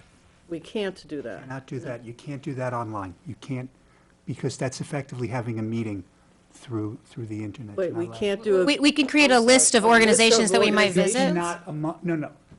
I misunderstood, because I thought what you were saying. Go ahead. Because with a Google Doc, could you each start making corrections? No. Oh, no. A Google Doc, so let's say Omar I says the underst- next I 2 weeks I want to misunderstood. do A doodle. X, Y, Z. Yeah, I don't like, I use Google Doc, it doesn't matter. Use Whatever. something that Yeah. is easy to use. It's for scheduling. And let's say I want to do like, you know, the places I'm a liaison to plus a couple of churches, and you want to do some other place, you know, and you want to do, I don't know, the Girl Whatever. Scouts in another church. Just so we're not duplicating each You know, agreed. other, that's Agreed. all. I just- And we're not going to hit 100% of what we want to hit, and that's okay too, but we'll hit 17 places. But the next piece of it of what is the message that we're sharing? Yeah, we need to That's be what we able to need say to be the same thing. discussing But and that's kind of establishing what I publicly. personally, I can't speak for you for, but that's what I need before we do any launch. I mean, so fine, we'll do the resolution and we'll start the online stuff, which is basic, and we'll just start coming in. But before we do any press release launch, I need to understand, you know, what because regardless of how we feel about the plan and our perspectives, the messaging does have to be the same when it comes to initial outreach for initial applicants. And I myself have planned high school talent shows that have more outreach and planning for initial launches than this conversation today has been, which is why I'm happy to hear that we're not going to do more. But you know, but there, you know, and I say it about everything, but it's really groups that we normally don't go to for stuff like this. Firehouse meetings, OVAC meetings. I mean, really think outside the box. If someone's watching, I'm sure, I don't know, that 20 people meet on Thursdays to play chess somewhere. You know, we have to reach those people. We may not get them, but wow, we've never had elected officials or office of village manager come to us and explain why they need us so much for this. That's kind of, and yes, we're not going to get everyone, but I'll at least be able to sleep at night after the applications close and we start interviews, and know that we did try to reach everyone. So I think we can presume that we're not going to have the messaging clear by next week as far as how we might do some really thoughtful, extensive outreach. Are we comfortable with the resolution as it stands and an online application for people to sign up expressing their interest to be interviewed at some time? I know we're going green, but can we do some paper applications as well? Senior centers, because see, this is what I mean about like other populations. Believe it or not everyone else actually uses a computer. We also don't have the analytics as to who goes on our site to actually use our forums, right? So, and if Mayor Garrity goes to Cedar Manor or Omar Goes to Maple House. You know, just 10 applications. Sure. We only get one, but, you know, Absolutely can have paper apps. and also. And Yeah, but you know what? The reality of it is, if you use technology and you're putting people on committees who don't know how to use technology, that becomes another issue altogether. Problem. I mean, honestly, I work in an environment where we have gone through this, and the answer is learn how to use it. You know, my 80-something-year-old mother-in-law knows how to use an iPad because she learned how to do it. So it's really, it's an issue if we go forward with technology in the 21st century, and my mother would never use it. So, you know, there are those two schools, but it is a problem. Because on one hand, we just went through a whole technology discussion and how much forward it pushes us. So I don't have an answer for it, I just know it's a problem. Because people have to be able to, and we do have that in one of our groups, actually. A person who really cannot even do emails, and it's created serious issues of communication. It has nothing to do with the individual's intelligence and all that. It has to do with not getting information timely, because everybody else is sending an email. Yeah. So I don't have an answer, I'm just No, me saying either, me we either. have to, we just had a whole conversation about technology as a part of this. But then what if we get someone who just speaks one language, Portuguese, Italian, Spanish? Are they, I mean, because we know that half of the population is that's We not. know that half the population speaks other languages. The question of So- whether, and it's their native language may not be English, we do not know that all of those people cannot communicate enough in English to. Right, it's just I'm speaking out loud. Right, as a- so it's not quite the same statement. It's not my native language, English isn't, but I'd say I'm pretty good at it. So No, I but what, think, no, like, well, no, I disagree. But know. what happens if Quantel speaks whatever, whether it's Spanish, whether it's whatever, and that's what he speaks, and he's a homeowner or a renter or a senior citizen. He wants to serve in a committee. He can't. Yeah, it's a tough question. I We thought don't, of that. we don't have to tonight. answer that. We don't have to answer Yeah, that. it's a tough It's question. the We don't same have as to answer that. technology. And It's- agreed. it's That's why I'm not bringing it up. gonna be Right, 100% are we perfect. inherently excluding part of the population? Right, That's but we all. need to And sort the of answer And by the figure might out- be way, I don't know the yes. answer to I that don't question know. right now. Right. So No.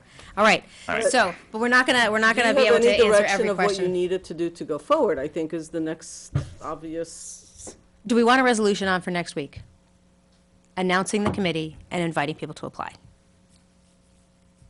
Yeah, I'm ready for that. Are you ready for that? Yeah. Okay. Are you ready for that? Okay, good. Well, you we'll do ready? that next week, and then we're gonna move forward from that. Okay. Excellent. Can I just ask? Yes, sir. No. The resolution you have here is not just creating the committee, but they're responsible for a particular charge. And there's 4 points. Is that what you want, or do you just want to create the committee? I apologize, No, but no. I Oh, have to read here's a it good again. point. Thank you, sir. Yeah, I have it open right I read here. it over. I I gotta- don't- It also refers to ability to apply for grant funding. Yeah. Just as a, I mean, for like a Greenway grant, I just need that little line but in that's there. for your department, for your Yes. state, right? Yeah, that's just so that we. It can- specifically says the Village Planning Department. Village Department of Planning is authorized to apply for grant funding for New York State to support the comprehensive plan process. I'm totally fine Do you with see that. anything wrong with that? With her What are being you able to apply for concerned grants, about? I mean, it's not even necessary. It's like I'm just wondering. a fact. You talked about you're creating, and you've all talked, however, about what your overall arching plan is, but you're essentially putting a plan. I mean, it's one thing to create it. Do you even want to give them a charge in the particular resolution, or you just want to say? Why don't we say less than this? Yeah, is there a way to do it without going into specs? Well, that's what I was So you trying want to to. remove the 4 points? I was just saying you're going to create. Can we be you're more gonna create, broad? You know, you're Sure. going to create a comprehensive plan. Yeah. Committee, yeah. Are we creating or updating? What's the proper wording here? We are updating the comprehensive plan, and right now we are inviting people to serve on the Right, comprehensive so plan. that actually also means that we should probably make sure there's a comprehensive plan. So, I mean, if I got that, I would actually immediately go and say, what does the other one look like? Is that a online. problem if people did online. that? It's I know online. that. Is that a problem if that, is that No. confusing in your opinion? No, I mean, I think So that would be, I think, update not is, creating, you but can call an updating? update. Yep. Okay. So then you're gonna revise this resolution to be more Work with broad. Tracy, sure. Thank you, rather than identifying the 4 points. Great. Good. Oh, boy. Thanks, Tracy. Thanks, Tracy. Stuck out the whole meeting. Tracy. Page 2 of our agenda. Tracy. God. So you said, Debbie, that you're gonna, can we just take a look at this and see what are the time-sensitive items and maybe some things we might skip? Because you said you're gonna move iCompass. Pretty much all of them are time sensitive. But I Okay. don't think they're gonna take very long. The fee schedule won't Yeah. take very long? So, no, it will not, because I sent you an email today. Yeah, like 5 o'clock, so I've Um, not read it. I saw that it was I'm there. sorry. The only thing that we're recommending an update to is the overnight hardship parking, raising the prices $5 for, pardon? Okay, I'm sorry. Raising, so the overnight hardship parking is currently $75 for the first car. We're requesting $80, so it's a $5 increase. And if you have more than one car, it's $35 for the additional car. We're asking for $40. The Department of Public Works is asking for a sewer rate increase of 5%. That's what we had put in the budget. We're still comfortable with that at this point. Recreation is asking at this point for a non-resident monthly lap swim to go from $50 to $65. That's non-resident lap swim. That's a $15 increase. And our day camps for the summer, kindergarten, going from 500 to 515. That's a $15 increase. Claremont Rider from 585 to 600, which is a $15 increase. The Vets Camp from 745 to 760, which is a $15, and their after-school program from $165 to $170, which is a $5 increase. The justification for the overnight hardship parking is the cost of producing those has risen and is currently almost $80. So the finance clerk, police, so we have to justify a rate for hardship parking. Tom has provided that information, and the allocated applicable cost is $78.01. So rounding that off to $80 would be an appropriate additional charge. Those are the only things that we're recommending at this time. This memo includes a 5% rate increase for water. Yes. I think it should be higher. Okay, So can we we just go around the disagree, table? but, Because you yep, sent that whatever email you out, want but to I do. don't know what people think. I'm not going to advocate for just a 5% rate increase. That's what we've been doing for years, and now we're going to be borrowing $40 million. And I'd like to have a conversation with Tom and others if we're going to continue as we've been doing, even though we know we're about to borrow $40 million. I think people are going to see a ridiculous spike later on if we don't do something now. So I said 7. I mean, there's been a series of emails that have been that's been Right. going back and I don't think anybody responded. And I glanced at him and I thought he had wrote an email where. Okay, I thought he had wrote an email where he felt solid on 5%. So, do you want to? And you feel solid at 5 too? But I do. Okay. So do you like? I understand your concern. Definitely understand that, and I understand what Tom is saying. I mean, are we? If we do the 5%, can we have another conversation later? Do we need to call a special meeting? No, we have to start sending out bills. That was the question I was asking. Yeah, we need to know. So if you want to make it higher, then that's up to you. It's strange for me to say I want to charge something more because I worked very hard to have a 0% tax rate increase. So the fact that I am advocating and saying I will not vote to approve 5%, I just will not. I don't think it's fiscally responsible. I know we're going to borrow a bunch of money. And we've been doing 5%, and we saw our water fund, reserve fund drop. And there was a reason for it, but there'll be a reason for it again. So I cannot in good conscience continue as we have been when our water fund is going down and our debt service is about to skyrocket. I mean, I'm just put in a hard spot because, essentially it's saying that the manager and the treasurer, their advisement is just not right. But I understand what you're saying.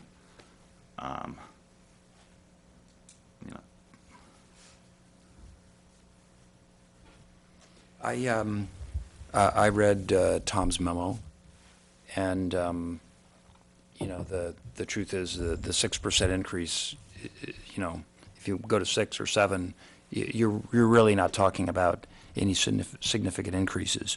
And the truth is we're not really going to be taking out the full bonds until, I don't think those payments even start until 2020 or 2021.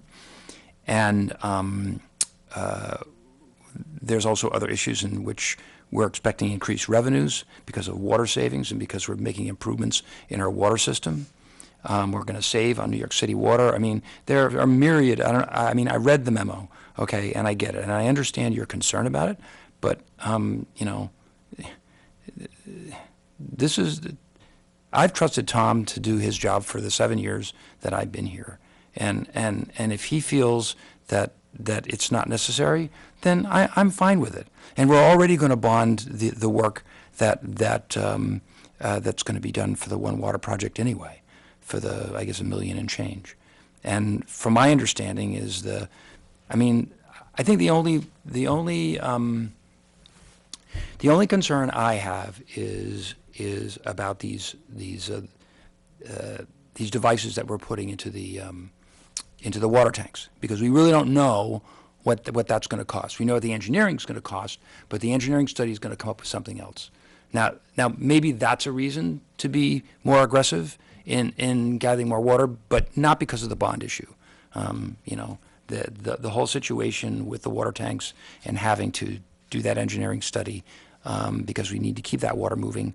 You know, it's like it's one of these unintended consequences of doing our job to make sure that the water's not leaking everywhere. So you know, I don't know if we have to do this. I mean, I'm comfortable with 5% now, and allow a year to go by. And if we needed to raise it in future years, because we're not seeing it, then I would be comfortable with that. I'll vote against it, even though there's all this other stuff in here that needs to happen. I will vote against it, and I'll say why. I think it's fiscally irresponsible. Yes, we're going to have to borrow in future years at a much higher rate. People are going to go from 5% one year. Originally, we were told 10%. Now we're said, oh, no, it won't be 10%. It'll be 5 every year. Come on. Wishful thinking. It's not accurate. It doesn't even make sense. Besides, we want people to be more efficient with their water. We did a whole big study on how can we reduce people's waste, the amount people waste. How can we make our system more tight? And we are. So we're selling more water, which is great. We're conserving water. We want to keep conserving water. We have the toilet system, the free low-flow toilets. Supposed to have 500 more low-flow toilets. That's going to save more money, which is great. But you know what that means? Less revenue. We want people to use less water. That's great. But it means there's less water going into the water fund when we need more.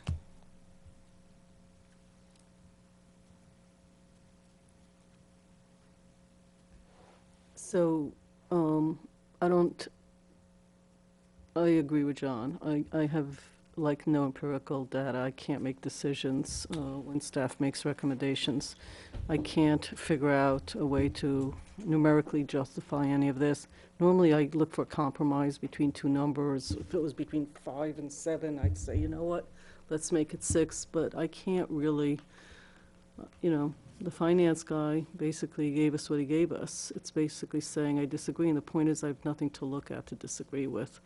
If I did, it would be different. I just don't have anything to work with. So here's Either my- I should have asked for more, which I didn't, and he needs it now. And the only thing I can say is, if I'm wrong in the decision, then next year it'll have to go up significantly more than a 5 or 6%. For me, given where we are with inflation rates and all that, 5% every year is actually reasonable. I just don't know how to argue what the finance guy says, because I don't have anything I just don't have anything except an opinion. I don't work well.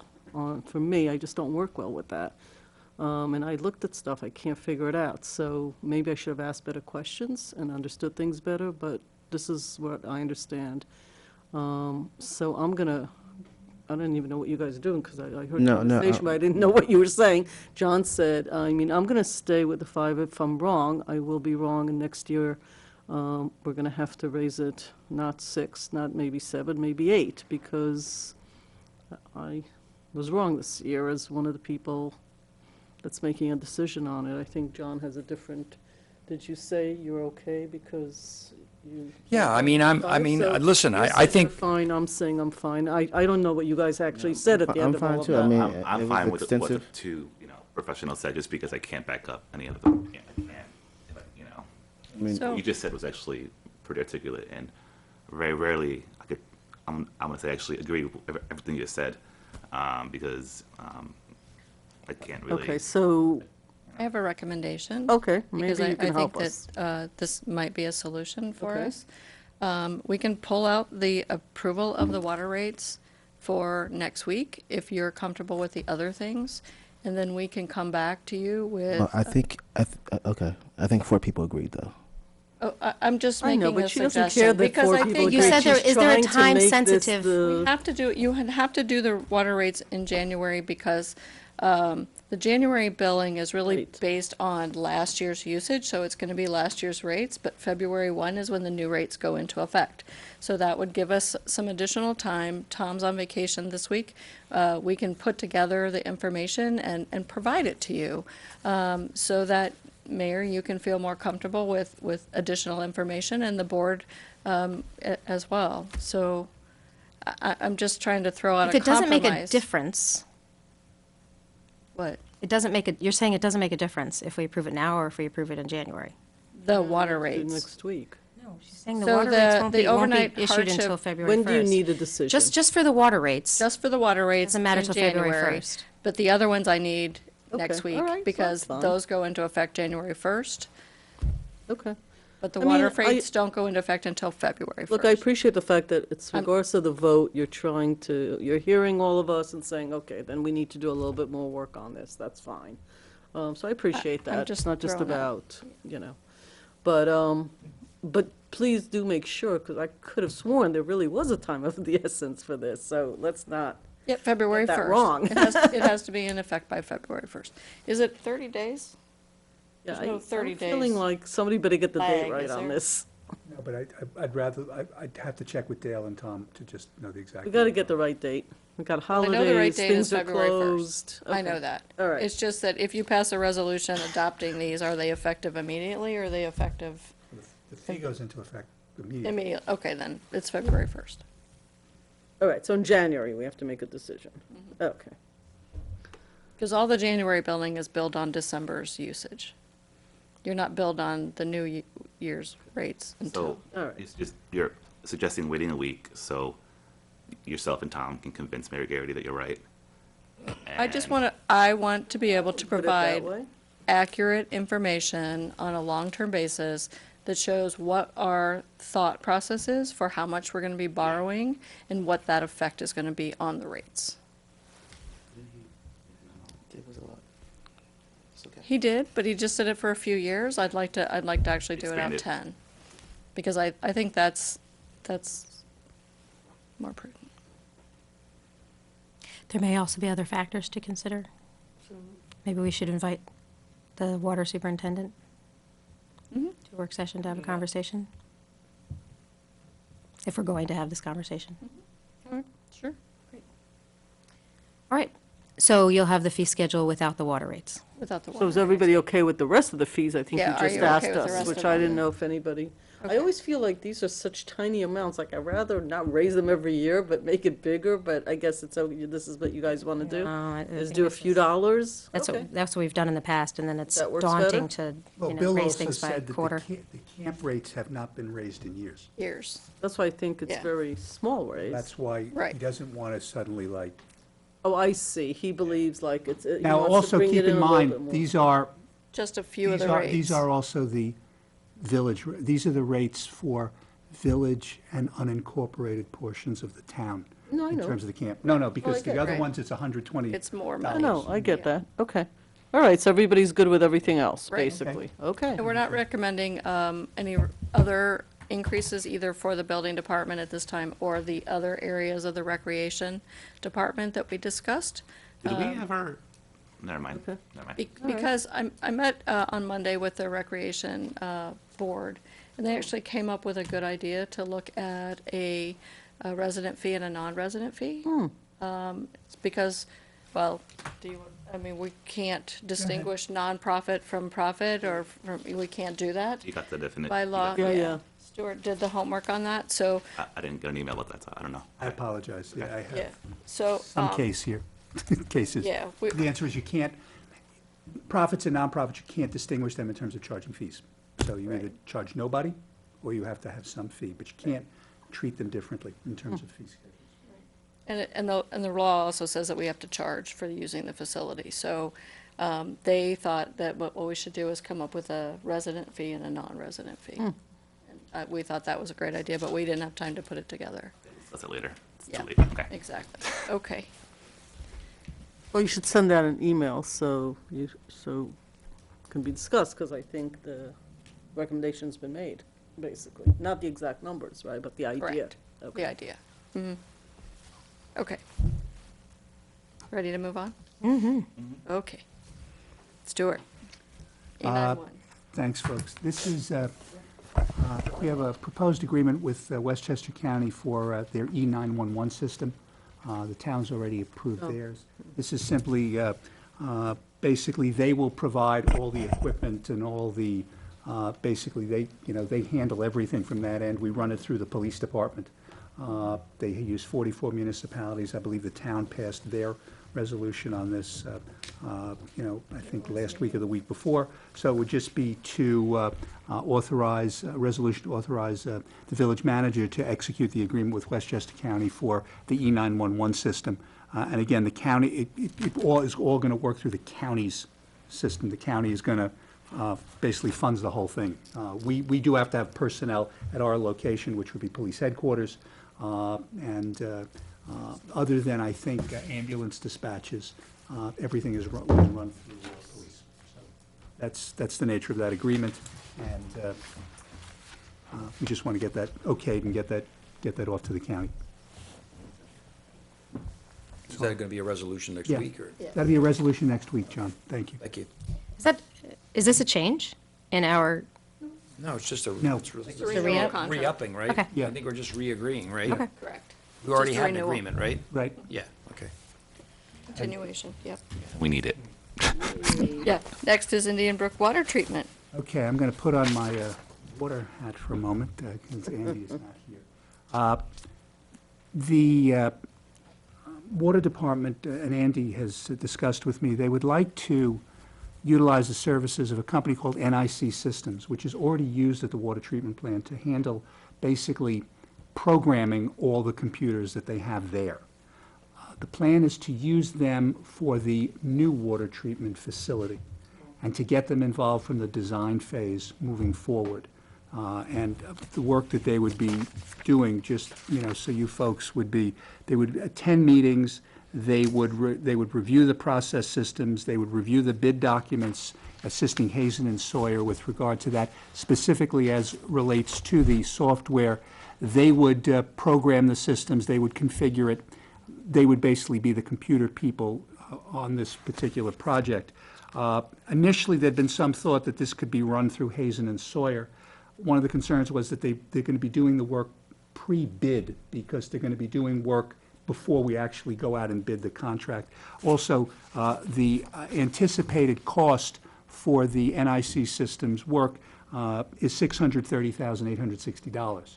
So I thought I should come to you folks and let you know, because the plan would be to have a contract with between the village and NIC Systems, so that they could proceed as we're nearing, I guess, 90% completion of the plans. They're going to start they want to get NIC involved, because they're going to be the ones basically putting together the SCADA system and all the other computer systems with regard to the water Is there treatment time facility. of the essence on this one? Yeah, that's what I want. Oh, yeah. Well, because it's really important that they do all their design work in the construction drawings ahead of time. Yeah, but why tonight? Why can't we do this in the beginning of January? Are they doing the drawings now? Is that what you're saying? They're doing the drawings now. Why did they wait till now to bring this up? I mean, seriously, I'd like to know from the people who are doing this, About $600-something thousand, and what, it's a technology issue, and like, what exactly are they doing that they didn't do yesterday but are doing for us tomorrow? Like, it's not like a re-up, like some of these other things, right? No, where it's you- not. We do use them now, but we don't, but this is for a Yeah. brand new thing. I understand. Stuart, is this part of the project that we approved at this phase? Is it, because it's a subcontractor? Well, from what the information that I got from the folks at Hazen and Sawyer is that actually the answer to that is no.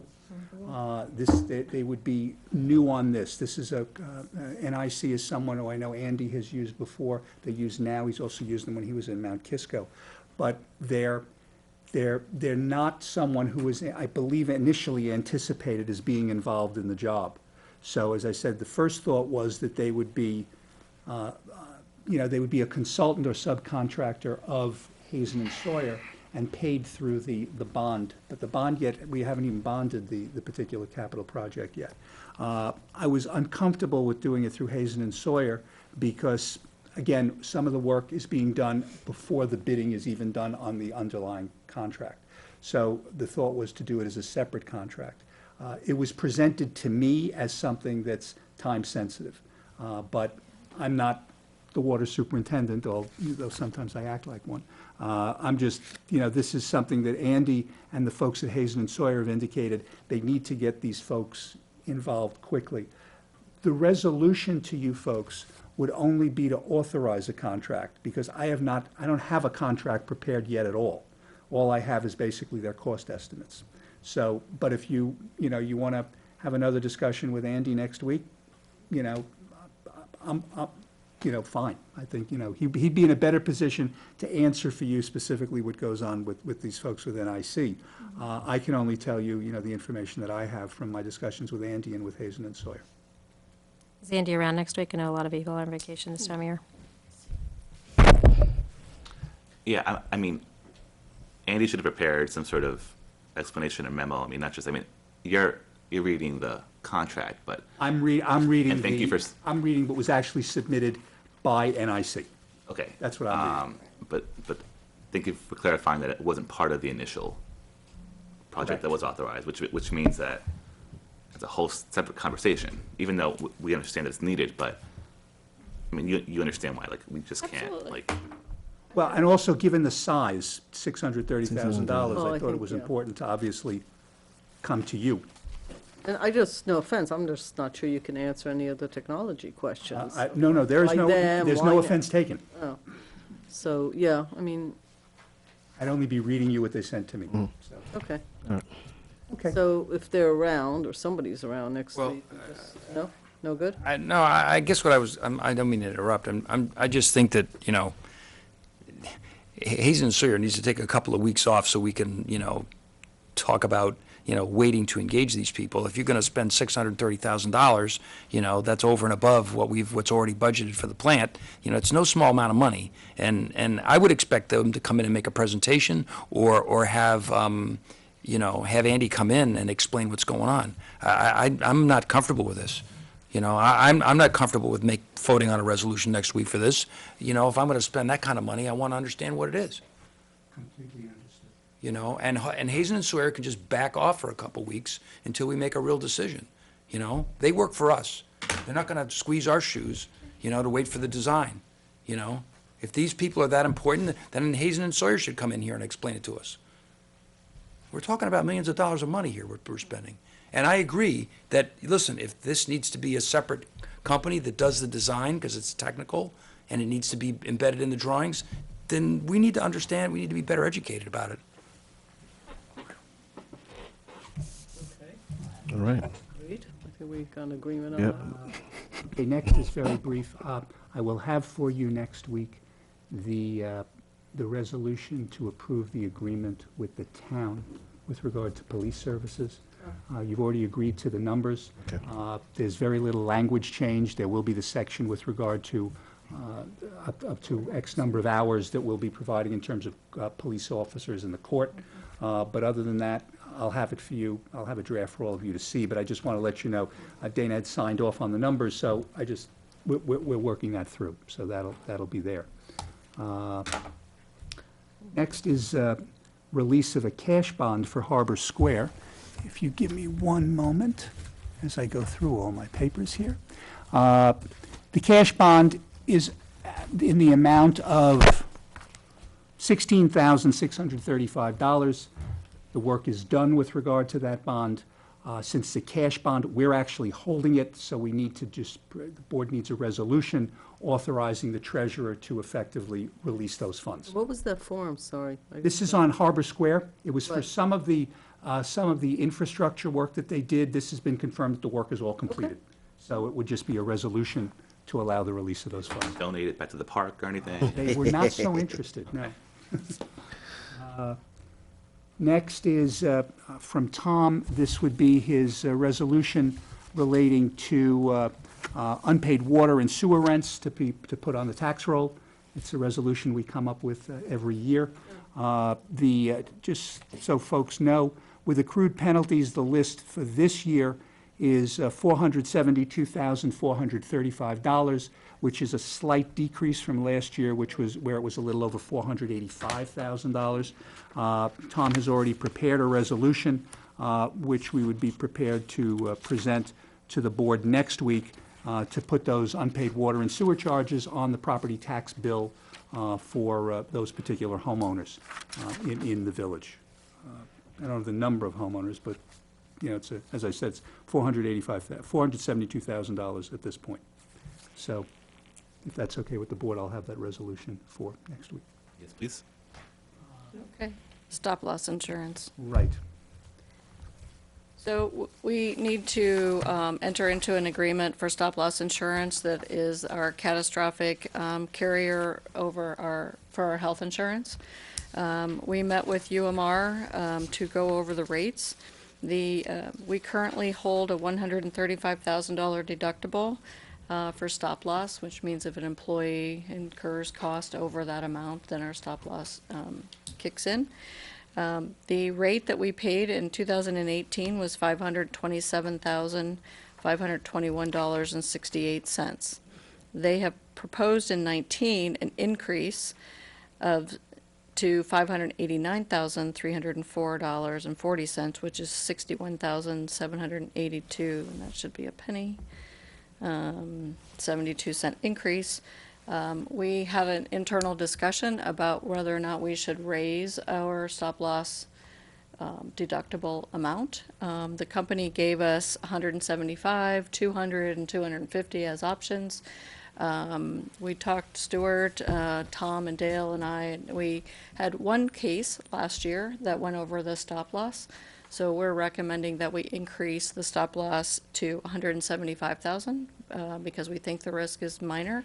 And the rate would drop then to $482,152.08, which is a $45,369.60 decrease from the current rate. So we are recommending to the board that we enter. No, that's come up before, and that, thank you. We had it at the restaurant next to the library. Yes, when it's like, Love those. We 10 feet realized that away after from the we got it in sidewalk, that yes. all they need is a sign permit. Love those.